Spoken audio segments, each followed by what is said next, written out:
What up? Oh! Hey ho! Let's go! Kung Fu whack-off action intact. Go. Everyone was kung Austin, fu are you jealous? fighting. Oh, shit, hold on. Oh, he's got the reverse.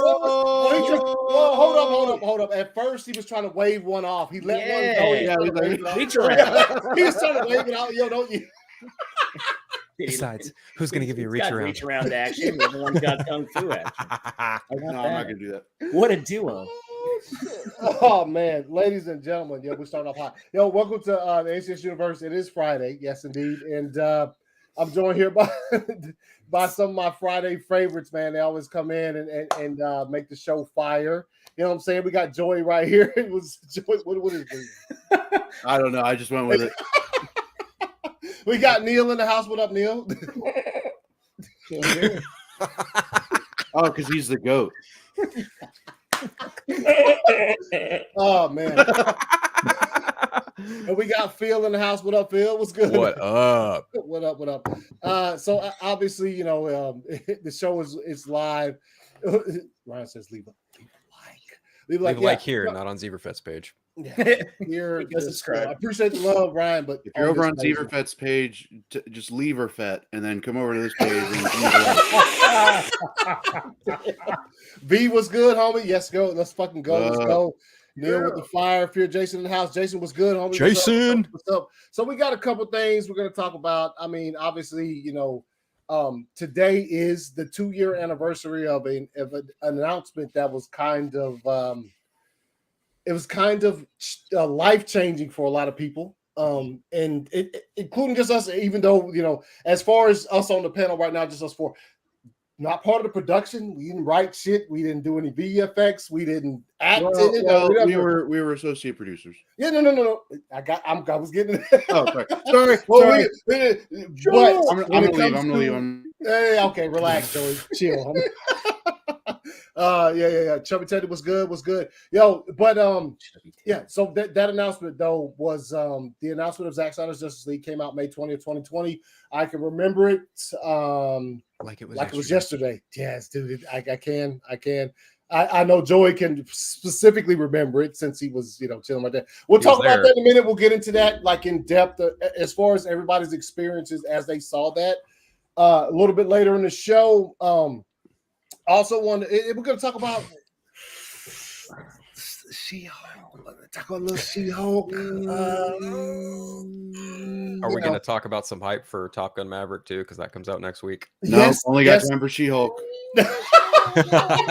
we will talk about the hype for that. Yeah, of course. There's also a game that I think backstage we were just talking and Phil was talking about like, you know, personally, I didn't know this was coming either, but that multiverses game, I just saw a trailer on Twitter. I was like, what is this? And I watched it, and then I saw one character, and I was just like, oh, I'm sold. Doesn't matter what the fuck happens. And then obviously you saw what happened at the end. You see Superman come down, which is my dude. But I was at the same time, I was like, yo, I'm playing this. It doesn't matter. And also, Shaggy with superpowers. Let's fucking go, dude. Yeah. You know what I'm saying? Like that's Super Shaggy. Yeah, man. You don't drop all that acid and smoke that tweeze without getting powers. Well, no, bro, I'm pretty sure it's from Neil. Before we even get to that, I will say this right now, Neil. You just fucking you just blew my shit just now. If Shaggy's superpower is, oh, that would be great. I'm done. Still playing the game, but I'm like losing my shit right now. Zoinks! You call him like high and mighty. Bro. Yeah. Yes. Come on, you got to collect the Scooby snacks. Bro, what kind of snacks you talking? Fucking Scooby better be a character too. So we'll talk about the multiverses game. Obviously, Also, I am gonna a little bit later in the show we'll watch the trailer for a movie that's is supposed to be coming this summer. It's from George Miller. George Miller, if you don't know, the dude that put Fury Road in our faces. This dude is coming out with a new movie this summer. Idris Elba, Tilda Swinton. Looks like it's going to be absolutely mind-blowing and ridiculous. We'll watch the trailer for that too. Mhm. And also, Zach was tweeting about a certain a show that we all love here, The Boys. We're fans of The Boys, and there's kind of a little joke that they had in the second season that I thought was well placed. It was fire the way they put it in there. When he said, "Oh, we got," what did he say? We got these reshoots. Joss Whedon wrote these reshoots or whatever. Whatever the joke was, it was funny because we get it as Snyder fans. Like we understood what they were going for with that, and the fact that Zach absolutely just reached out today and was just like, "Yo, let's fucking go. Let me reciprocate this fire energy and let's just fucking go." And he tweeted some shit out. And it's a thing when Zach tweets but doesn't put it on Vero. You know what I'm saying? Like when he tweets, it's just most of the things that Zach put out, I'm sure you guys already know if you're watching this that are Zack Snyder fans. He puts it on Vero first, and then if it's tweet worthy, he will. But when he tweets and doesn't put it on Vero, that's when you say, this is some good shit. This is some good shit here. And so before we get into the topics, how you guys doing, man? You guys having a good Friday? Fun fact about George Miller, he almost made a Justice League movie too. Yes, he did. Yes, and then he made Happy Feet. Yes, that is correct. Yeah, isn't that so wild? Yeah, it is. Like, it's Happy Feet's fire. Different sides of the No, track. it's not a bad movie. No, Happy Feet is absolutely incredible. But I got you though. Just to go from that transition of what was it going to be called? Phil, it was Justice League. Justice League Mortal. So yes, Mortal. Yep. So he had DJ Catrona as Superman, who is now the he's what's the kid's name in Shazam? He's shit. I don't remember. He's the one who wears the green. It's like Hector or something. I think so, but I don't fucking remember. But he had Army Hammer as Batman. Yes. Batman concept art was pretty cool. They had like the cowl made. Yeah, that was cool. Army Hammer would have eaten that role up. He would have eaten that role alive. Like he did the Lone Ranger? What? Fuck. I think Megan Gale was Wonder Woman, but yeah, Yes, yeah. Besides whatever we're talking about tonight, the comedy is fucking going off on the show tonight. So that was you get what you pay for. Wait a minute, they didn't pay any. Did they pay? What? No. They don't have to pay. We're giving out free gifts. Army Hammer didn't pay to eat that role. Oh man, yes, the Armor Hammer. He was supposed to be in it too. There was actually probably, if you think about it, like at the time that movie was like in like pre-production and things of that nature before it just got canned. There's a lot of they were about to shoot. Yeah, there's a lot of like actors who are out and about in film and TV today that were going to be in that. That who knows if it would change the course of their lives? Probably because you're talking about do what. Wasn't Common supposed to be like Green Lantern? Common was going to be John Stewart. Stewart, yeah.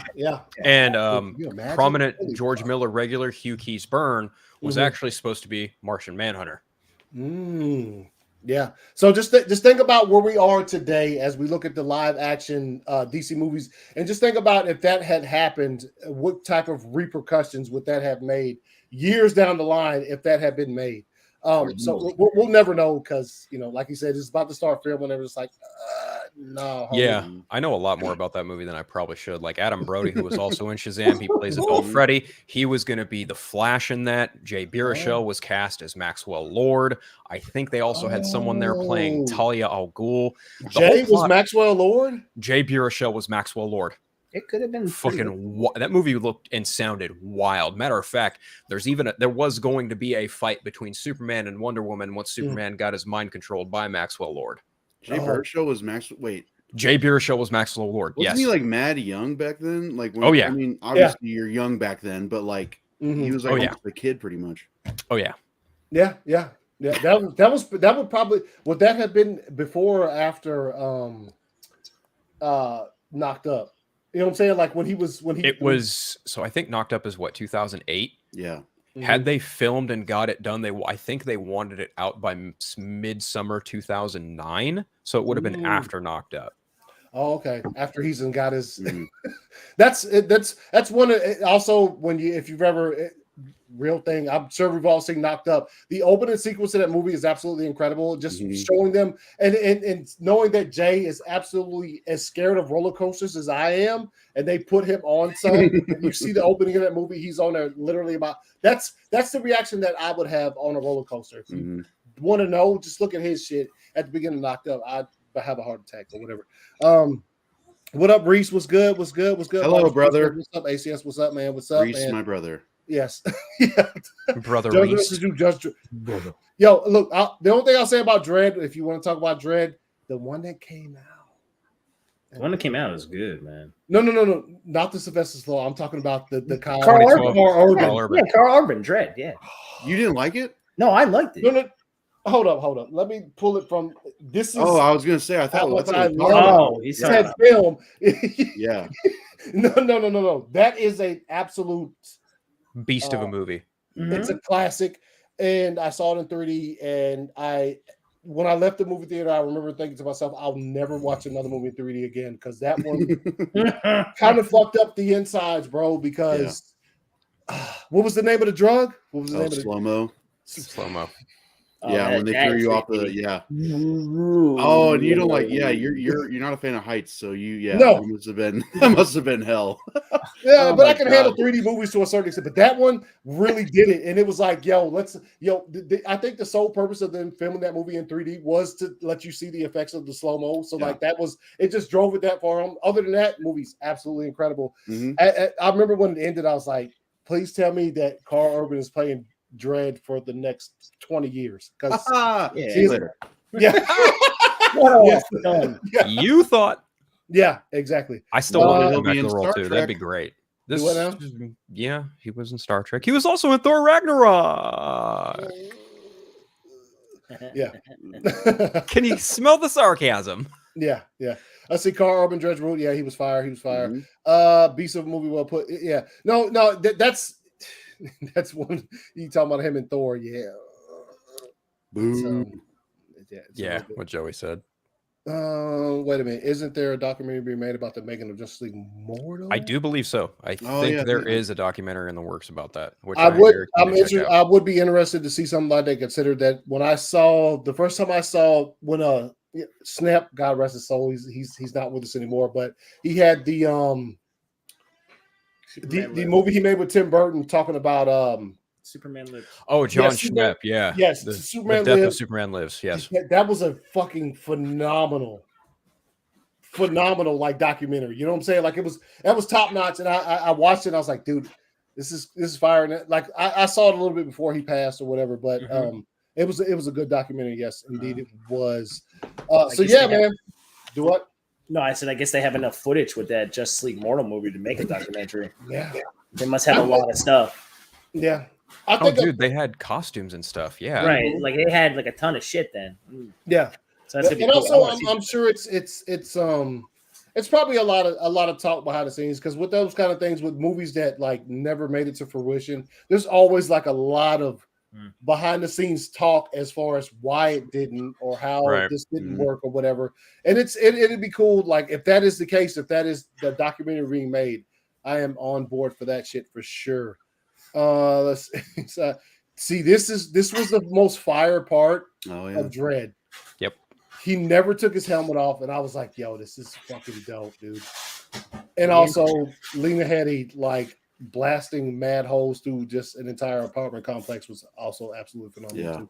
So, see, part of me wants to believe like, I'm sure a lot of the factor was like he wasn't a huge mega star, so he couldn't really negotiate like, no, I want to take my helmet off and show my face.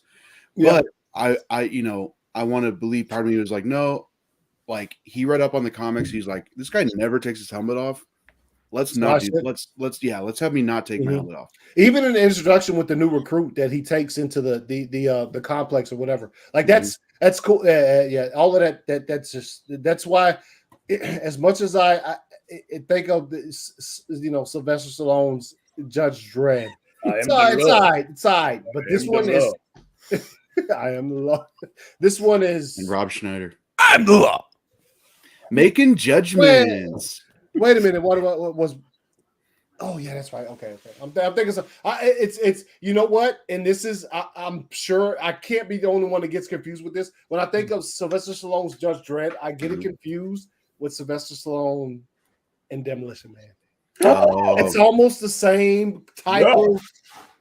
You know what I'm saying? Mannerisms, Now, yeah. one of them has a fire Wesley Snipes fucking clapping cheeks Yeah. and kicking ass, but like at the same time, it's still like Sylvester Stallone kind of. mhm. Hey, Yeah. the 95 Stallone Dread film, Diane Lane. Enough said. Yes. Yeah, that was your time to shine. Bringing it full circle, bud. That's how I do it. Mhm. Yeah.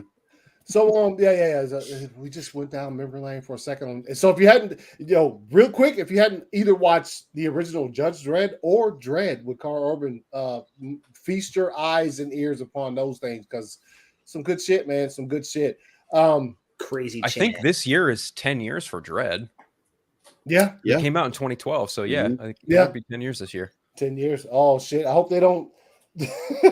I already had it on physical media, but the one I bought last year was like a fire steel book from Best Buy. I guess so they're probably gonna release it. Nope, they're gonna do a 10-year 10-year anniversary. anniversary. Buy another one, motherfucker. And you're like, oh, And then announce a damn sequel. yeah. Yo, Yeah, then when the sequel let's comes do out, that. then you gotta Let's do get the combo steel book. Yes. So that's See how they fuck you? They And- fuck you. They fuck and- you with the merchandise. They Yeah. fuck you, and then they fuck you again, and then they fuck you, but this time with a dress on. Yeah. Shut up now.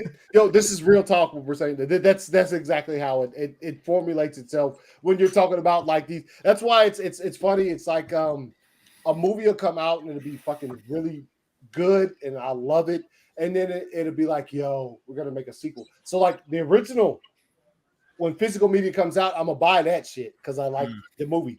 Now, if a sequel gets announced and then there's talk of another sequel, I hold off on the next purchase because the box sets are coming. Yeah. You know what I'm saying? Like you have the one, but like if there's gonna be multiple sequels at some point in time, they're gonna release a set where you just have all of them with all the special features and shit. So it's how you navigate that. Spoken like a veteran. Yeah. It's how you navigate that space of like buying box sets because I've bought one or two where I was like, oh, this is fire, and all of a sudden they release another movie. That's why I refuse to buy a Jurassic Park box set of any sort until it's all done. And when it is, I will because I love those movies dearly. But once it's done, I can have like a complete, and I'm sure they'll make it fire, and have like some. Well, I was gonna say, I remember we were talking about I think it was the Indiana Jones like Blu-ray book that came out a year ago, maybe. Yeah. And we were like, but the fifth one's coming out. We're just gonna they're gonna come out with the box The set full with the set, fifth right. one, like probably in a few years. So See, I'm the fool. I bought the 5-movie collection of Jurassic Park 1 through 5, and now I'm just like, oh yeah, Dominion's coming out. Oh fuck. No, hey, trust me, I've done it. I've done it before, man. It's I think I have it's in my living room, like underneath my damn TV set, like where most of my movies are. There's like a Jurassic Park, just the first 1, 2, and 3, like trilogy thing up on there. I was just like, yo, this is fire. Let me get this, and then they just keep releasing movies. It's like, yo, what are we doing now? So so I've learned, and like like Neil just said, some veteran talk. I've spent the money, so now I can be like, I'll watch and see what you do with what's coming. Like when the Batman comes out on Tuesday, if you weren't aware, you're watching this, the Batman does release on physical media on Tuesday. Grabbing that by there's no if Matt Reeves, they've already announced there's a sequel coming. Of course, that shit will hit physical media, whatever. But as far as the first release of that one on physical, I have to have that. I'm sure everybody. I'm sure we're yeah. I understand all this. Yeah. Believe me, I have a toy problem, so it's okay. Yeah. No, I think if we, it's fun. The fact that you just said that, Neil, is funny because not just a toy problem. We just gotta. You know what? As a matter of fact, I wouldn't even call it a problem. We're Mhm. normal. It's a hobby. We're, Yeah. we're normal. It's a fucking hobby. But I Yeah, mean, no, it's like, we're no, yeah. I sent you yesterday. I wasn't supposed to go get that yesterday. I had an itch. You know how many times I walk past that fucking thing? I'm like, what is it? What is it? What is it? Sir, can you get the ladder? So I finally just got it yesterday. And I'm like, and then he showed me what it was. I'm like, sold. Here, take my wallet, motherfucker. Yeah, Thank you. like, he's like, how old are you? I'm like 40. He's like, you got kids? I'm like, no. What the fuck? I'm like what, man? I'm giving you money. Yeah, oh, dude. Yeah. I haven't been asked that in quite a while. It's all, honestly, like I remember back in the day, like buying shit like that. They'd be like, "Is this for your kid?" I'm like, "No, motherfucker, No. this is for me." Yeah. Like you know what I'm saying. And so, like, but now I think like it's reached a point. Like, yo, when you walk into, and I'd say Target is probably the most familiar with it, but like when you walk into a department store and they have a total section dedicated to the shit that we like to buy, Mhm. that's when it's reached a new level where you know what I'm saying? Like it's like, yes. Yeah. Like, not that I needed validation for buying this shit, but the fact that it's recognized that I don't have to search this entire store looking for this, I can come right here. And that's it. Walmart and Target are two of the biggest retailers that I know that have like really put those sections into play where you just go into the store and you'll see it. And you're like, let me search this before I go look for anything else because this is where this shit's probably going to be. I'd get you motherfuckers in trouble with the places I go to. you would die. You'd be like, I haven't seen that since I was a kid. Holy shit. That type of stuff. They got small soldier stuff? Bro, they got shit. I've got 3 in one mall, and they're all like nostalgia mixed with new shit. Wow. So that's why I spent hours. Okay, so real quick before we move along, this is what Neil just said is pretty much I put this in. Look, me and Joey met up before, so this is the challenge for all four of us. At some point in time, we need to meet up and go shopping and lose our minds at some type of ridiculous toy store and act a fool. It'd be like, yeah. Yeah. So that just yelling at each other from across the store. Neil, look at at this proton pack. Oh my god. You see him, you're like, I'm waiting for that to be at my door. If y'all see any Batmobiles, just holler. Yeah, dude. There's ones I've taken out of them all. They got the one from '89. Every time I go in, I'm like, do I want to? See, I've got that one. I need the one from BVS, and I need the one again from Batman Forever. Yeah, I was finding miniatures of like that. I don't want a miniature though. Like I don't want that. I want like a. Yeah, I just don't have the space. I want to make stop motion stuff. It's funny because when I went to buy this, they were like, it was like a woman ahead of me, and she had like a ton of groceries. Mm-hmm. And she like looked back at me, and I'm just holding this box, and she's just like, "You can go ahead of me. You only have one thing." And I'm like, "Okay." I felt stupid enough already. Now I'm cutting in front of this woman for buying. Yeah, I was like, "It is very important." Don't. Yeah, yeah. I don't feel bad. It was worth it. I tend to when that happens. It normally like the situation because it's happened to me before. I played it so. Mm-hmm. When they give you that, oh, you can go ahead. I have way more than you. Mm-hmm. So first off, I look at what they have, and I'm like, okay. Sometimes I'll be like, no, just go ahead. It's but like sometimes I'll look at it and I'll be like, that's going to take 17.7 minutes to ring up. Let me go ahead of you because because in my head I was like, because I was going to a movie and I just stopped there before, and I was like. I will be late for my movie if I don't cut in front of this woman. So I think I should. Someone lets you go ahead. You just say, "Thank you." Yeah. Okay. Especially in the Midwest, because you'll be here, you'll be arguing about it for like an hour. But no, please after you. Like with me, I like years ago, I was just like, I think I'm just going to start going ahead if they offer it. I'm like, all right. Thank you. I got that Jersey thing. And I've on my way. Yeah, and I've also been the dude that's been if my trip to Walmart is not looking for those things, but I'm like actually buying groceries and shit like that. Mm-hmm. I've looked back and been like, hey man, come on ahead. You know what I'm saying? Go check out. You got a couple things. You know what I'm saying? It's a courtesy thing. Yeah, Actually, it just but if I hear somebody sigh and I have a lot of stuff, I'm like, oh no. That's when you Different look ball back. game. and I'm like, You look back at them like, I'm waiting for them to go. "Dee." Oh, damn. Can I get a price check? And then I'll just be like, you look back at the person in you line just like, smile. You're like, I'm gonna be a while. yeah. That's this. We just went off the rails for just a bit. Which is this was interesting though, because I always like to hear people who think alike like me. I do like to hear like those thoughts, even if it's not just where you shop or whatever. It's just like those daily experiences that we all have, and it's just like it's similar because we all have like similar tastes or whatever, and it just flows like that. That's why when either of you could say like I've had this experience here, it's not a stretch for me to be like I had that too. You know what I'm saying? Because it's just because of the nature of like nature pretty much. I mean, look, what we shop for, food is.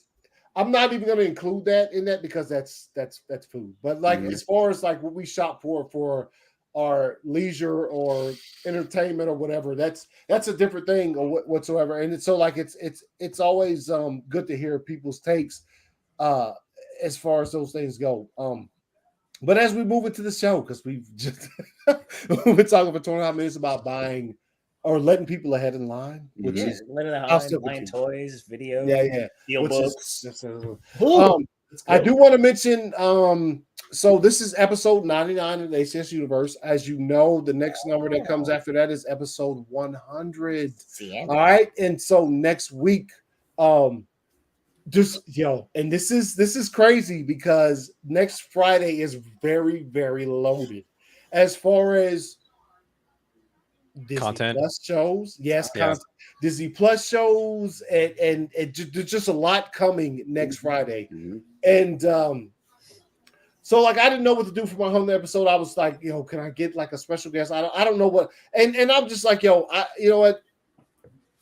I'll keep it grounded, and I'll have my regular people on who are faithful and who come on here every fucking Friday and chill with me and shit. And so on Friday, the first 2 episodes of Obi-Wan come out on Friday. And look, if you don't want to wait to watch them, by all means watch them. That's fine. But what I'll be doing on the show next Friday, and I will start the show probably an hour earlier, like 7, is I'll watch both episodes of Obi-Wan. Now, I won't bring them on screen. I'll give you the time syncs and everything so you can bring them up and watch them. If you want to watch them beforehand, that's totally fine. I got it. I don't get off work till a certain time, so I can't watch them beforehand. So when I get off work, I'll come home and prep for the show, and I'll watch them live. And, if you guys are down, you can all, jump on.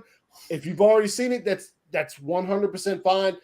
You could just react to it because that's going to be my first time seeing it. So I'll probably watch the first episode, talk about it for a bit, bring up, we'll start the second episode, watch it, talk about it for a bit, and then whatever else we have to talk about, we'll do that. But that's just a precursor for the 100th episode of the ACS universe, which is insane to me considering that's 100. Like, and you title next week's episode Obi 100. Yes. Wow, that is fucking. That's it. That is the sauce right there. Yes, that is. Yes. And you know what? Congratulations, dude. Because 100 episods. That's a feat. Yeah, man. It's putting in that work, dude. I appreciate it, man. And I took a break it was last year, which I had started taking breaks like every so often just to recalibrate the show or whatever. Yeah. And because you just have to do that. He's like, it makes that. What up? Oh, hey, what's up?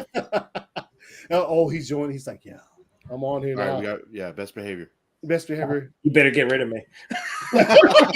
Yeah, you better boot me and Neil now. Oh shit! You're good. Hey, appreciate you stopping through though. Thanks, man. But so next week, 100 episode. That's what I'll be doing. Anything else that happens to happen during the week, add that to the show. The show could, I'm starting an hour early, so show could literally be as long as it takes. We'll watch the episodes. If you guys join, if you've already seen them, you still watch. You know what I'm saying? And then we'll give our talk about them. It's funny, man. Like when it comes to my show, how things have sometimes really just fit into the Friday thing. It's sometimes when I sit and think about it, it kind of boggles me a little bit. Just like today, which is what we'll get to in a little bit. It's the 2-year anniversary of the announcement of Zack Snyder's Justice League. It just happens to fall on a Friday. It just happens to fall, you know what I'm saying, while we're all able to get on here and talk about it and relive some of our memories from when that happened. And then my 100th episode actually fall. Well, it's always going to fall on a Friday, but the actual date that it falls is when Obi-Wan is putting out 2 episodes, bro. Which is one of your favorite things. Yes. Yes. You know what I'm saying? So that's like so some of those things fall, and it's really cool. Like I appreciate I appreciate the congratulations. Yes, yeah. Like you were the chosen one, Anthony. I don't know what. You were the chosen one. That's the name of their album. Yeah. See, I just want to mention the 100th episode of the show, which is coming next Friday, and anybody who's out there who's you're welcome to the show. Just come on, we'll have a good time. We'll watch some Obi-Wan and we'll talk some shit. Now, pretty much, obviously, you don't get to 100 episodes without a lot of people who absolutely, dedicate themselves and show you love throughout whatever period of time it is. And like I always say, most Fridays it's us 4 on the ACS universe. It's Phil, it's Neil, and obviously Joey. We get in here, we fucking talk shit, we have a fucking blast, and it's always incredible. And I'm sure I'll next week I'll be giving you much appreciation next week, because once I hit 100, it's like you guys have been here for a lot of this shit, and you know what I'm saying? I really appreciate it as always, but getting to 100, like you guys said, that's ridiculous. 100 episodes? That's a lot of fucking, you know what I'm saying? That's a lot of some days like, oh man, I ain't feeling it this week, but I'll go. You know what I'm saying? Yeah. That's a lot of that. Mm-hmm. When it comes there's a reason, like, people come back, like you put on a good show and you just have you let us have a fun time and just talk about whatever. Like again, we were supposed to be talking about the announcement and it took us 20 minutes because we were just talking shooting the shit about like buying toys or whatever. It's just because that's fun. Yeah, it's just I love buying toys. Like you know what I'm saying? It's like that's it. Yeah. Go ahead, and Bill. like even when we're not on the same page, which doesn't really happen too often, there's never any kind of straight up animosity about it. There's a massive level of respect here that I, for one, just appreciate and love through and through. Like, to kind of maybe jump into the announcement. I remember back then when the announcement happened, I was talking to some former co-hosts who I no longer talk to anymore due to, reasons. And it's like within that announcement, even before that announcement, I became aware of you guys and started hanging out and talking with you guys. And I honestly wouldn't be here if I hadn't started doing that. And, these last 2 years have shown me who are some real tried and true people who will have your back through thick and thin. And there have been some times where, like you mentioned, you weren't feeling it, or things have been, kind of wonky. Reach out to your boys, reach out to your friends, be like, yo, you good? Yeah, I'm good. Just going through the motions. There's been some times where it's happened to me. There's been some times where it's happened to a couple other friends of ours. And it's just really nice to have this unity, if not for this film. You know what I mean? Yeah. And even this show. Yeah, and I, like I said, man, I appreciate you guys. Like, it's a thing. Like, we do the show, we have a ton of fun, and it's like we all have this, like, there's just a vibe here. You know what I'm saying? And that's just not that here. I know Phil, you aren't much, or Joey on like Andre's show on Mondays. Like normally Neil's there, and then like Phil will be on For Nerds or whatever, and then we have World's Finest or whatever. It's just like it's the vibe of just you know what I'm saying? Like it's energy. It's energy. And one of the things you just said, Phil, that's really cool is you'd never know that we always don't agree 100% because of the way that we handle such conversation when we don't agree with something. You know what I'm saying? Like we handle it in a way that like you were like, oh, I got both of those points. Nice. You know what I'm saying? Mhm. Oh, here she is in the house. What up, Oh, what a Meg. Oh, hello. What up? What up? What up? Hi. Yeah, and so I just want to talk about the 100 episodes, and that'll be next week, and I'll we'll get details about that as it gets closer. So another thing that I did want to talk about, and this is it's kind of a hot one, and Do I need to make popcorn again? no. I do. When you made popcorn or not, I was like, that is the perfect time to make it. That's when I was mad about them like saying PS4 and Xbox Oh, don't yeah, exist. yeah. on the fucking, Yeah. that was yeah. It's popcorn worthy. So hold on. Let me get this up here. Let's see. So this is a trailer that pretty much came out. I don't think was it yesterday or the day before. What's that? She-Hulk. Yeah. Oh, I think it was yesterday. Maybe might have been Wednesday. Okay. So the trailer came out. Okay. So just to preface this, it's obviously like I'm not that big of a She-Hulk like as far as the character goes in the comics, like, you know what I'm saying? As far as my knowledge goes, I do know her origin and stuff of that nature or whatever. But like, when it comes to She-Hulk, the series was announced. Was it last year when they announced it? Like 2019, I think, when they did when they put the whole slate up. Yeah. Oh, yeah. Yeah. So they put the slate up and they were like, yo, this is going to be, and it's, I will say this, and this is one I did want to make sure, I'm glad I remembered to say this, is between the two studios, whether you're, I don't want to say studios, I'd say between Marvel and DC when it comes to live action or animated or whatever the point is, I do applaud Marvel and Disney for the fact that when they announce a bunch of shit, 99.9% of the time that shit gets released. It gets made, no matter if you like it or not. Yeah, they go through with it. Mm-hmm. On the other hand, when it comes to Warner Brothers with the DC shit, they'll announce a whole bunch. Yo, this, and then Wonder Twins, blah blah blah. Shit, this doesn't happen. Like it's just announcements to take attention away from the bullshit. Exactly. Yeah. So that's where I will give a a quick clap to Disney, because when they first announced She-Hulk a couple years ago, I was like, that's not going to happen. And now we're about to watch the fruition of. Here it is. Well, I don't want to say it's amazing, but we'll give our thoughts afterwards. But I gotta go. Hold on. See you guys later. So here is the I guess it's a teaser trailer for She-Hulk Attorney at Law on Disney Plus. Let's go. Being a superhero is a trial by fire. Who's gonna protect the world if not people like you?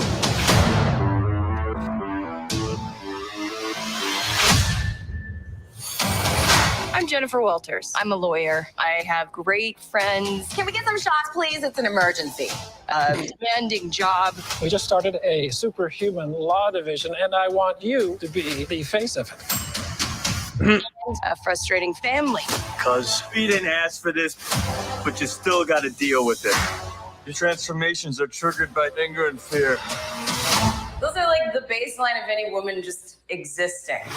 Oh. It feels like if I don't transform, I'm gonna die. Yes. No. I just want to be a normal, anonymous lawyer. Can you tell us where She-Hulk is? Jen, you're a story now. Girl, your ass looks crazy right now. You could be an Avenger. Oh, I'm not a superhero. That is for billionaires and narcissists and adult orphans for some reason.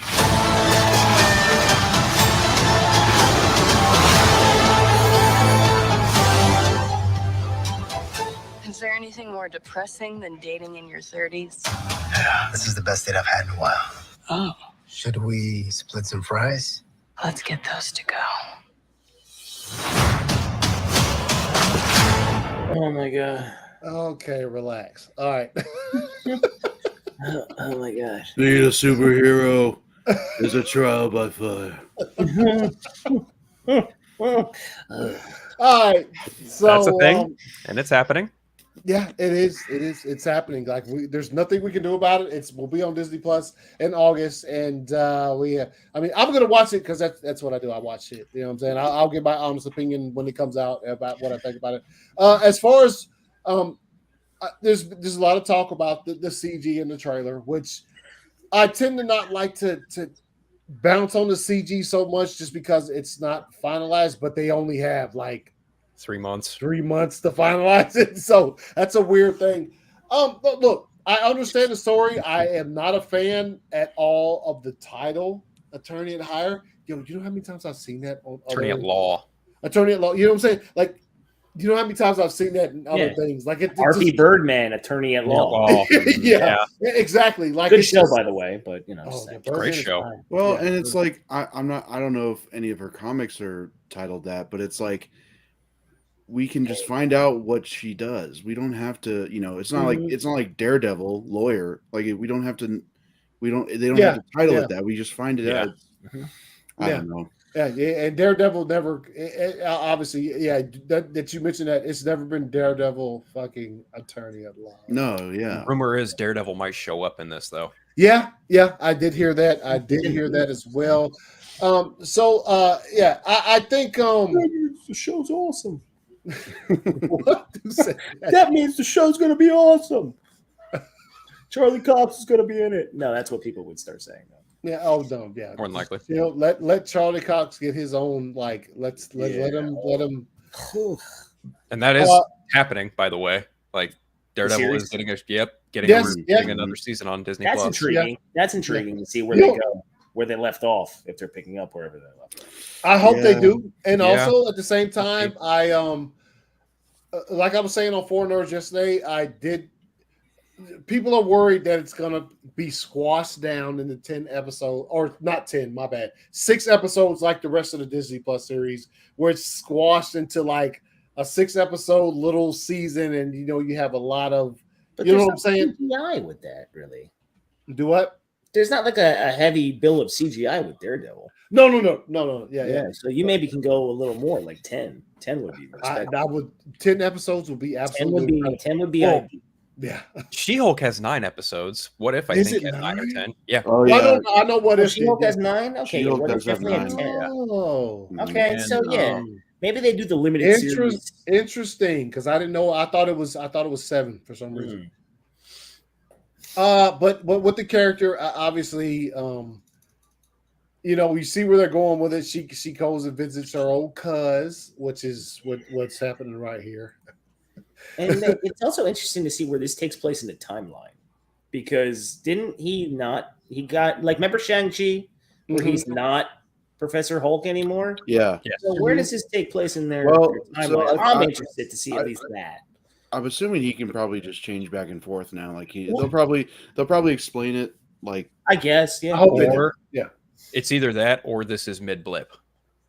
Yeah, In the middle of the I'm just blip. curious to see where this is in the timeline, because Also, because after Endgame, you know, the directors mentioned that Hulk's arm is like permanently damaged, like, and that's why his arm's still in the sling. And here, it's not. No. So I'm wondering if this is mid in the middle of during the blip years. Oh, it is mid. Definitely, maybe.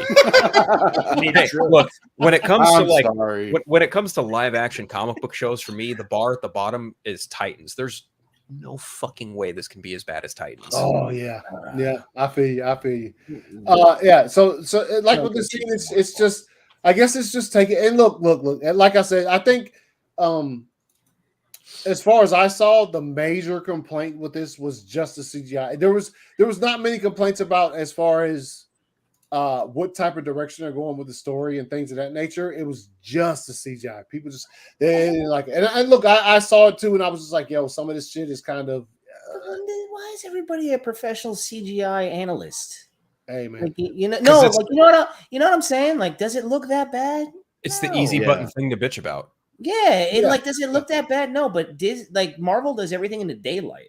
So I mean, it's kind of hard to nail. Yeah, but also like they're $1 billion company. They could make it look a lot better. Yeah, I think it's a thing, just like what Phil was saying, and just like what Georgia said. It's like this balance where it's like they do make a lot of money, and it's almost like I think if just a little bit more thought goes into some of this stuff, that you might get a better result. Considering, I think when on Four Nerds last night, my first thought was like, I wish they had went with a bigger, like, very, very, buff fit actress and just put the other actress's face on her when she's She-Hulk. But then at the end of the day, I thought, no. They should have just they should have just found themselves. And there's a lot of actresses out there who are very. There's one, Joey Dose. She's great.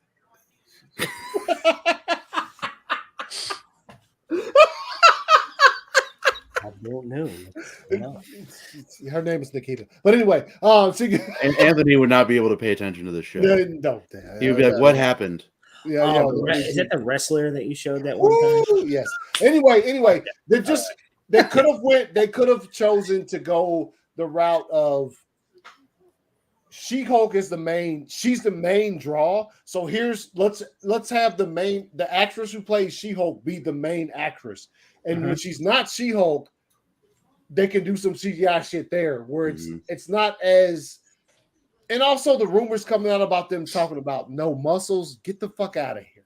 I did see that where they were talking about some people at Disney were kind of, saying, talking to the CGI artists about dwindling down her her frame. Physique, her frame and her physique. Yeah. I'm like, my knowledge of her, she's huge and she's slim, but she's also fucking a beast. She's a beast. Yeah. And so with this one, look, it doesn't follow the wait a minute, where's this? No, I will not. I'm kidding. I just needed to make a joke.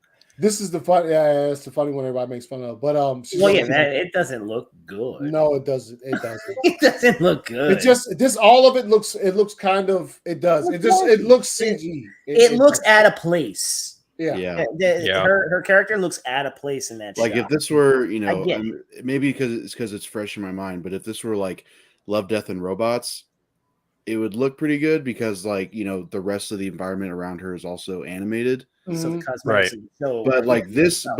This blending in with like the real world mixed with the CG. I don't know. Yeah, it could be a color palette issue. Yeah, yeah, it really could be that. A lot of things. Also, no, I agree with you all about that, and it's a thing to where I thought when we saw the first teasers of this, I thought that they would go with when they showed her the main performer would be you know what I'm saying? I thought the main performer would be a bigger female, like a bigger woman, buffed up and shit, and a good actress playing the part. And then they when she's not She-Hulk, it would be they would do the CGI then, but it's changed. It's so I get the complaints. I do get it. This scene. So this is a series we don't need. I'm not gonna say we don't need it. I do want to see how it falls into the rest of the series when it comes to the Marvel shit that's on Disney Plus.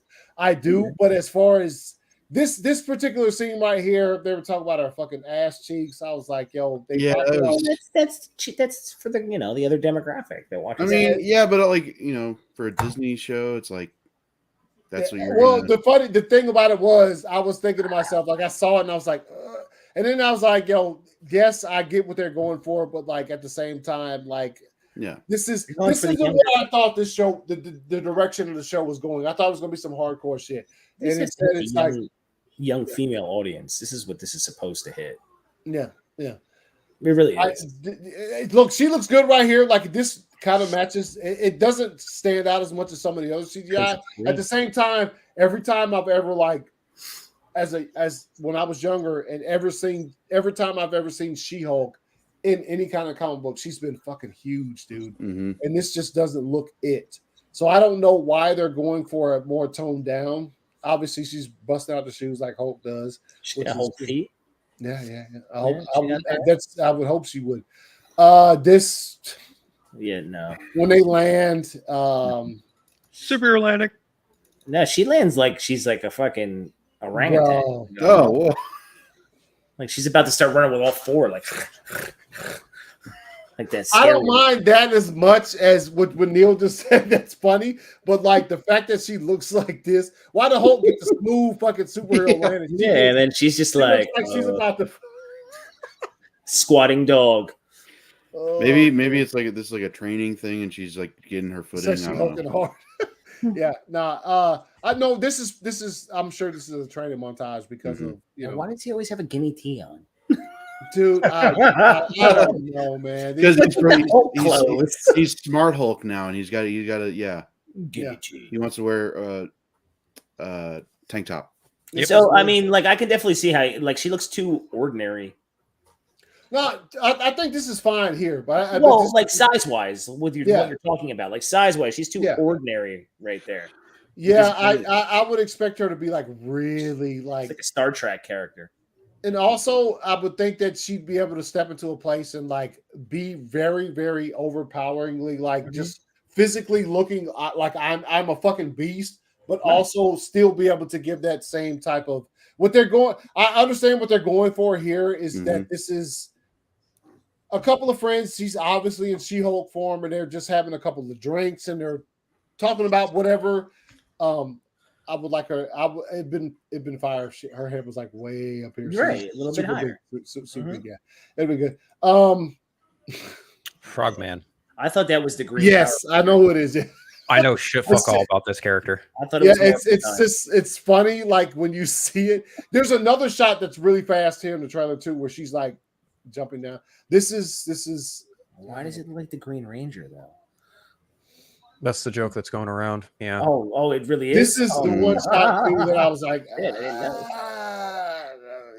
And she's like, check it out. I'm gonna face plant. Here he is. This is obviously Abomination right there. Tim Roth, yeah. Tim Roth, mad. We saw Tim Roth earlier in the trailer. So like I'm gonna watch it because that's what I do. I watch it. Like so there's not gonna be a situation where I'm like, I just refuse to watch. I will watch it and give my and like we were saying earlier, that's another shot right there. Like Abomination was in Shang-Chi with Wong. Wong's apparently going to be in this too. And here he's imprisoned. Yeah. So it's and someone broke down the trailer. I think when they go through that portal, when Wong is like, let's go back and work on your stuff. It's the same. Yeah. It's the same cell that we saw in that Tim Roth is in that. Oh, trailer. son of a bitch! Okay, so I thought that was a pretty. I thought that was a pretty nice touch. Nice. Yeah. So I mean, we're all gonna watch it. We're gonna watch it. It's not one of those situations where like it's not. I'll let you watch I think, and if it's I think it'll be a what did you say? The amount of I'll let you watch it. Oh, you said 9 episodes. 9. Oh, you ain't gonna watch it at all, or Neil? I don't know, man. That's gonna be tough. I mean, I kind of put it in the same category as I'm putting Miss Marvel. It's not that I'm overly excited for it, but I'm also not dreading it. You know what I mean? Like you don't hate it. It's superhero related. We're gonna talk about it. Like it's what we do, right? Like we went through 6 episodes of Moon Knight where everyone was up, down, back, forth about certain aspects of it, right? Moon Knight is one of we watched Titans for 3 seasons. It's funny. So. Yeah, we did. That Phil mentioned Moon Knight. It's like when Moon Knight, it was weird because up until that point, it was everybody, especially when it came to Titans, it was all agreement trash. Like every time we brought it up on an episode, it was. Dude, it got worse each week when we were chasing waterfalls. It was when it came to Moon Knight, it was like some of us liked it, some of us didn't, and it was a good conversation piece. Yeah. So with this, like I said, I'm gonna watch it. I am I consume, pretty much information. So I'm gonna watch it, and Neil, I'm sure you'll watch it. I'll check it out. You'll watch a few. You'll watch a few, and you'll be like, "Yo, I just can't do it no more." Or you'll be like, "Or I'll do it while I'm on the bike. I'll be sitting on the bike." Or you could be like, "It'll take up a bike session." Or you might watch 2 episodes, Neil, and you might be like, "This is absolute fire." I will. That would be and then I'll say, "This is the best show ever." You have to let us know if you laugh your ass off the bike. Yeah. So yeah, we'll watch this. We'll all check at least some of it out and see what it is. But yeah, it's She-Hulk. It's I'll say this. It's to me not that promising, but we'll see where it goes. We'll see. Go ahead. We'll see where it goes.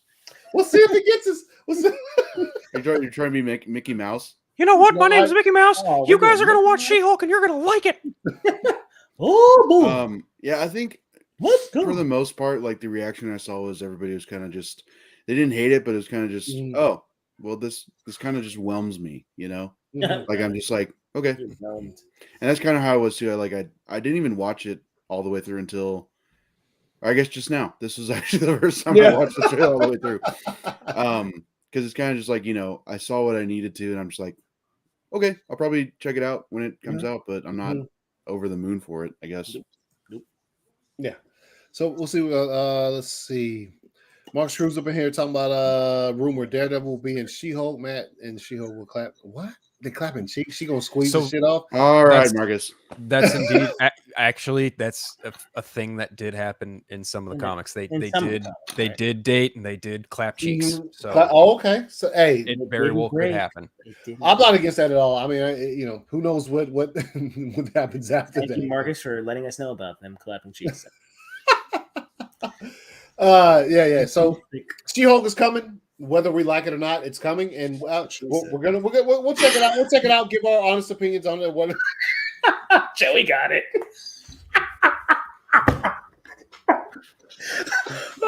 It was such a subtle. It was just a subtle. That's what she said from Neil. That made me just. I'm sorry.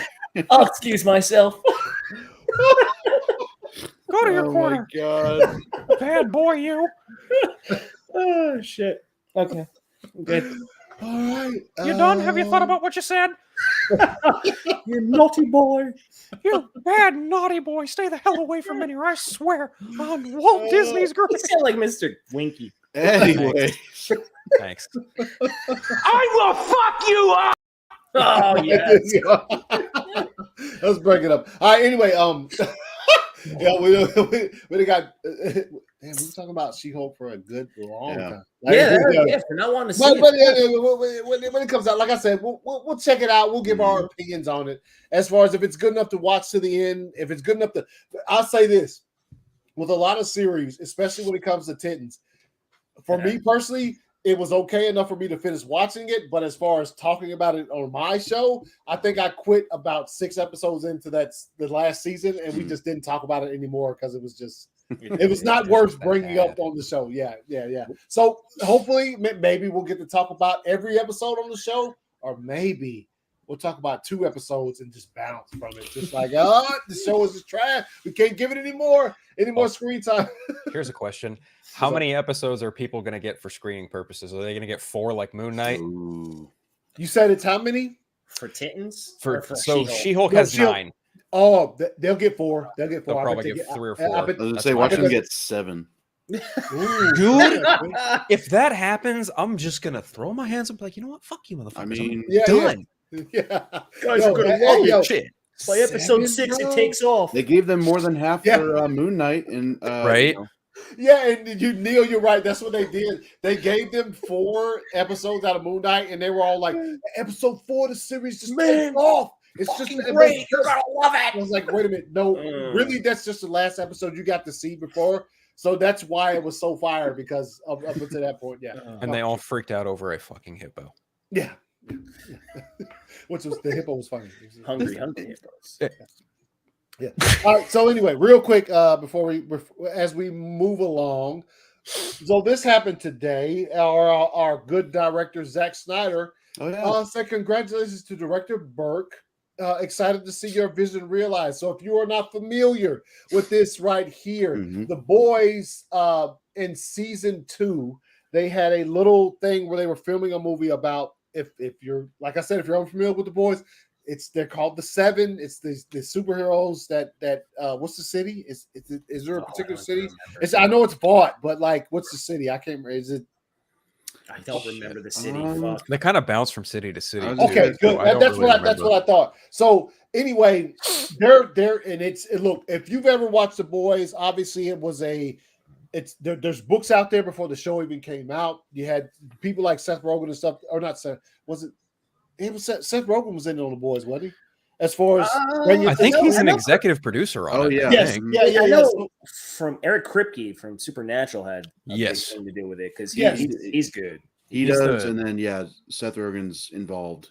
yes. So they brought something that they liked reading on the pages to Amazon and shit, and it was like, yo, let's fucking do this thing or whatever. And so like they got this series made.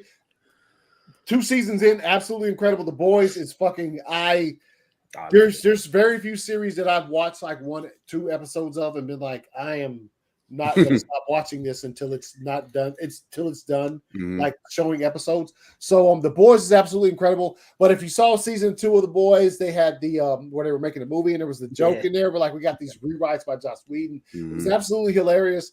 And that's above my pay grade. Yeah. Edward's A-Train's character. That's what it was. Yeah. And it was funny because at the time we all knew, like us being in the know, we know why that's funny. For this to happen today, for Zack Snyder to retweet this, to say congratulations to Director Burke, this is Zack just going full on, my name is Zack Snyder, fuck you. You know what I'm saying? This is Zach saying, yo, I'm good. Yo, they gave me some props. And obviously you saw when they had like the original logo for the 7, it looked like BBS. You know what I'm talking about? Everything spoke Zack Snyder up until the joke. And I was like, the joke just would put icing on the cake. So this is absolutely incredible to see Zach put this out here. Congratulations to Denver. Excited to see her freezing. And then obviously from Bought International, he puts up here this summer, the most ambitious event in hold on, pause this. Yeah, the most ambitious event in cinema history finally arrives. I love that. But from acclaimed director Adam Burke, this is Dawn of the Seven. So we're about to watch this trailer. You know what I'm saying? Let's fucking it's a minute long. It's absolutely incredible. And let's go with it. Let me know if y'all can hear this. Are your heroes. Yep. We are here to serve and protect you. But that doesn't mean sacrifices won't still be made.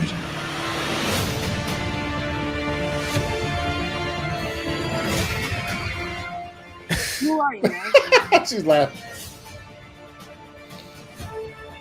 There's no way we can restore the grid if we don't get that far to the tower. It's been a good run. No. We are the one and only true justice.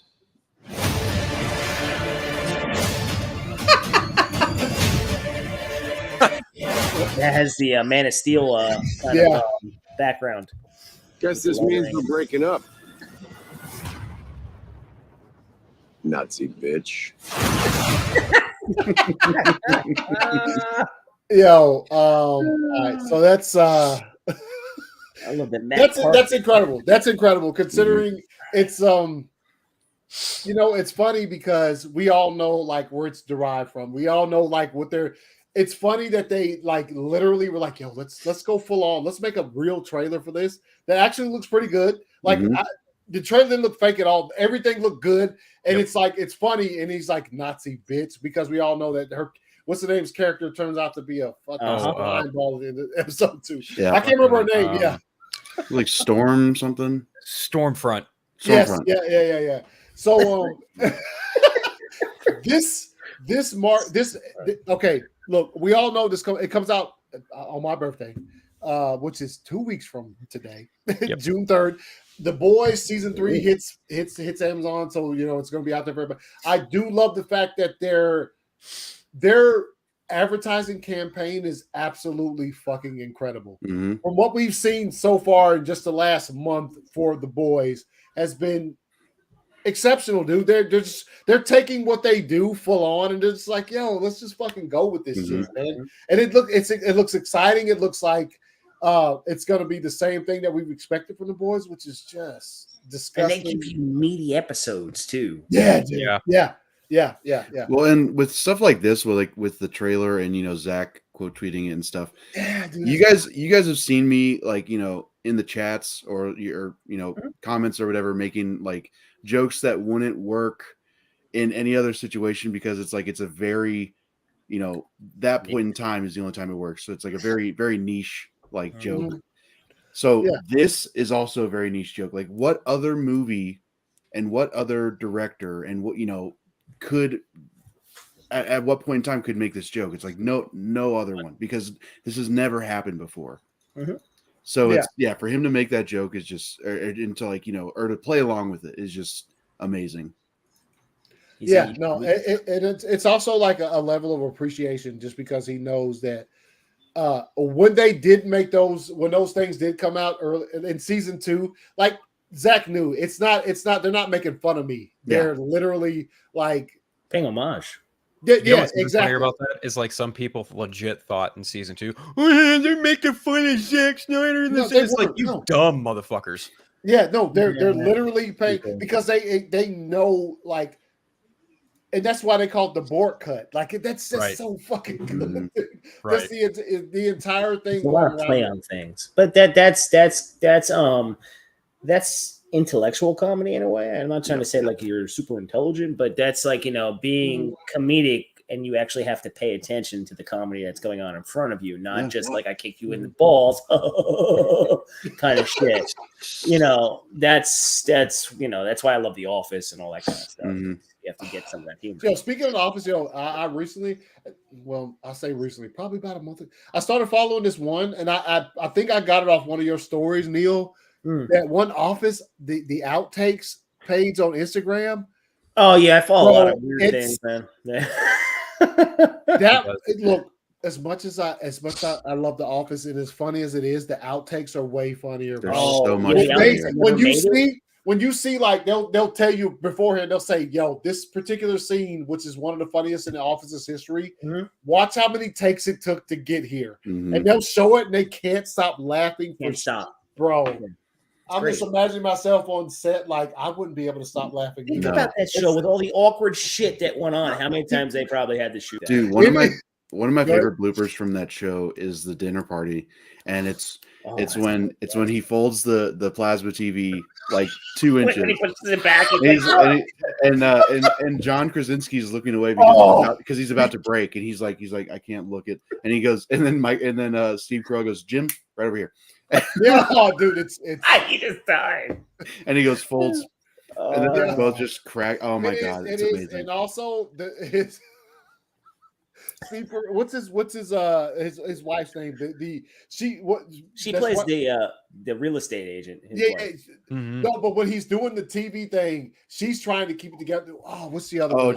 Jan Levinson. And then like he's like Pam Beasley. He's like, this is Pam.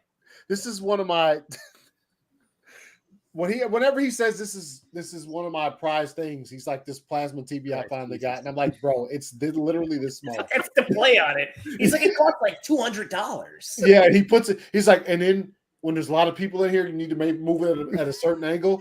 Bam! I was like, and then when he sleeps in the bed, he's like, look, this is where I sleep.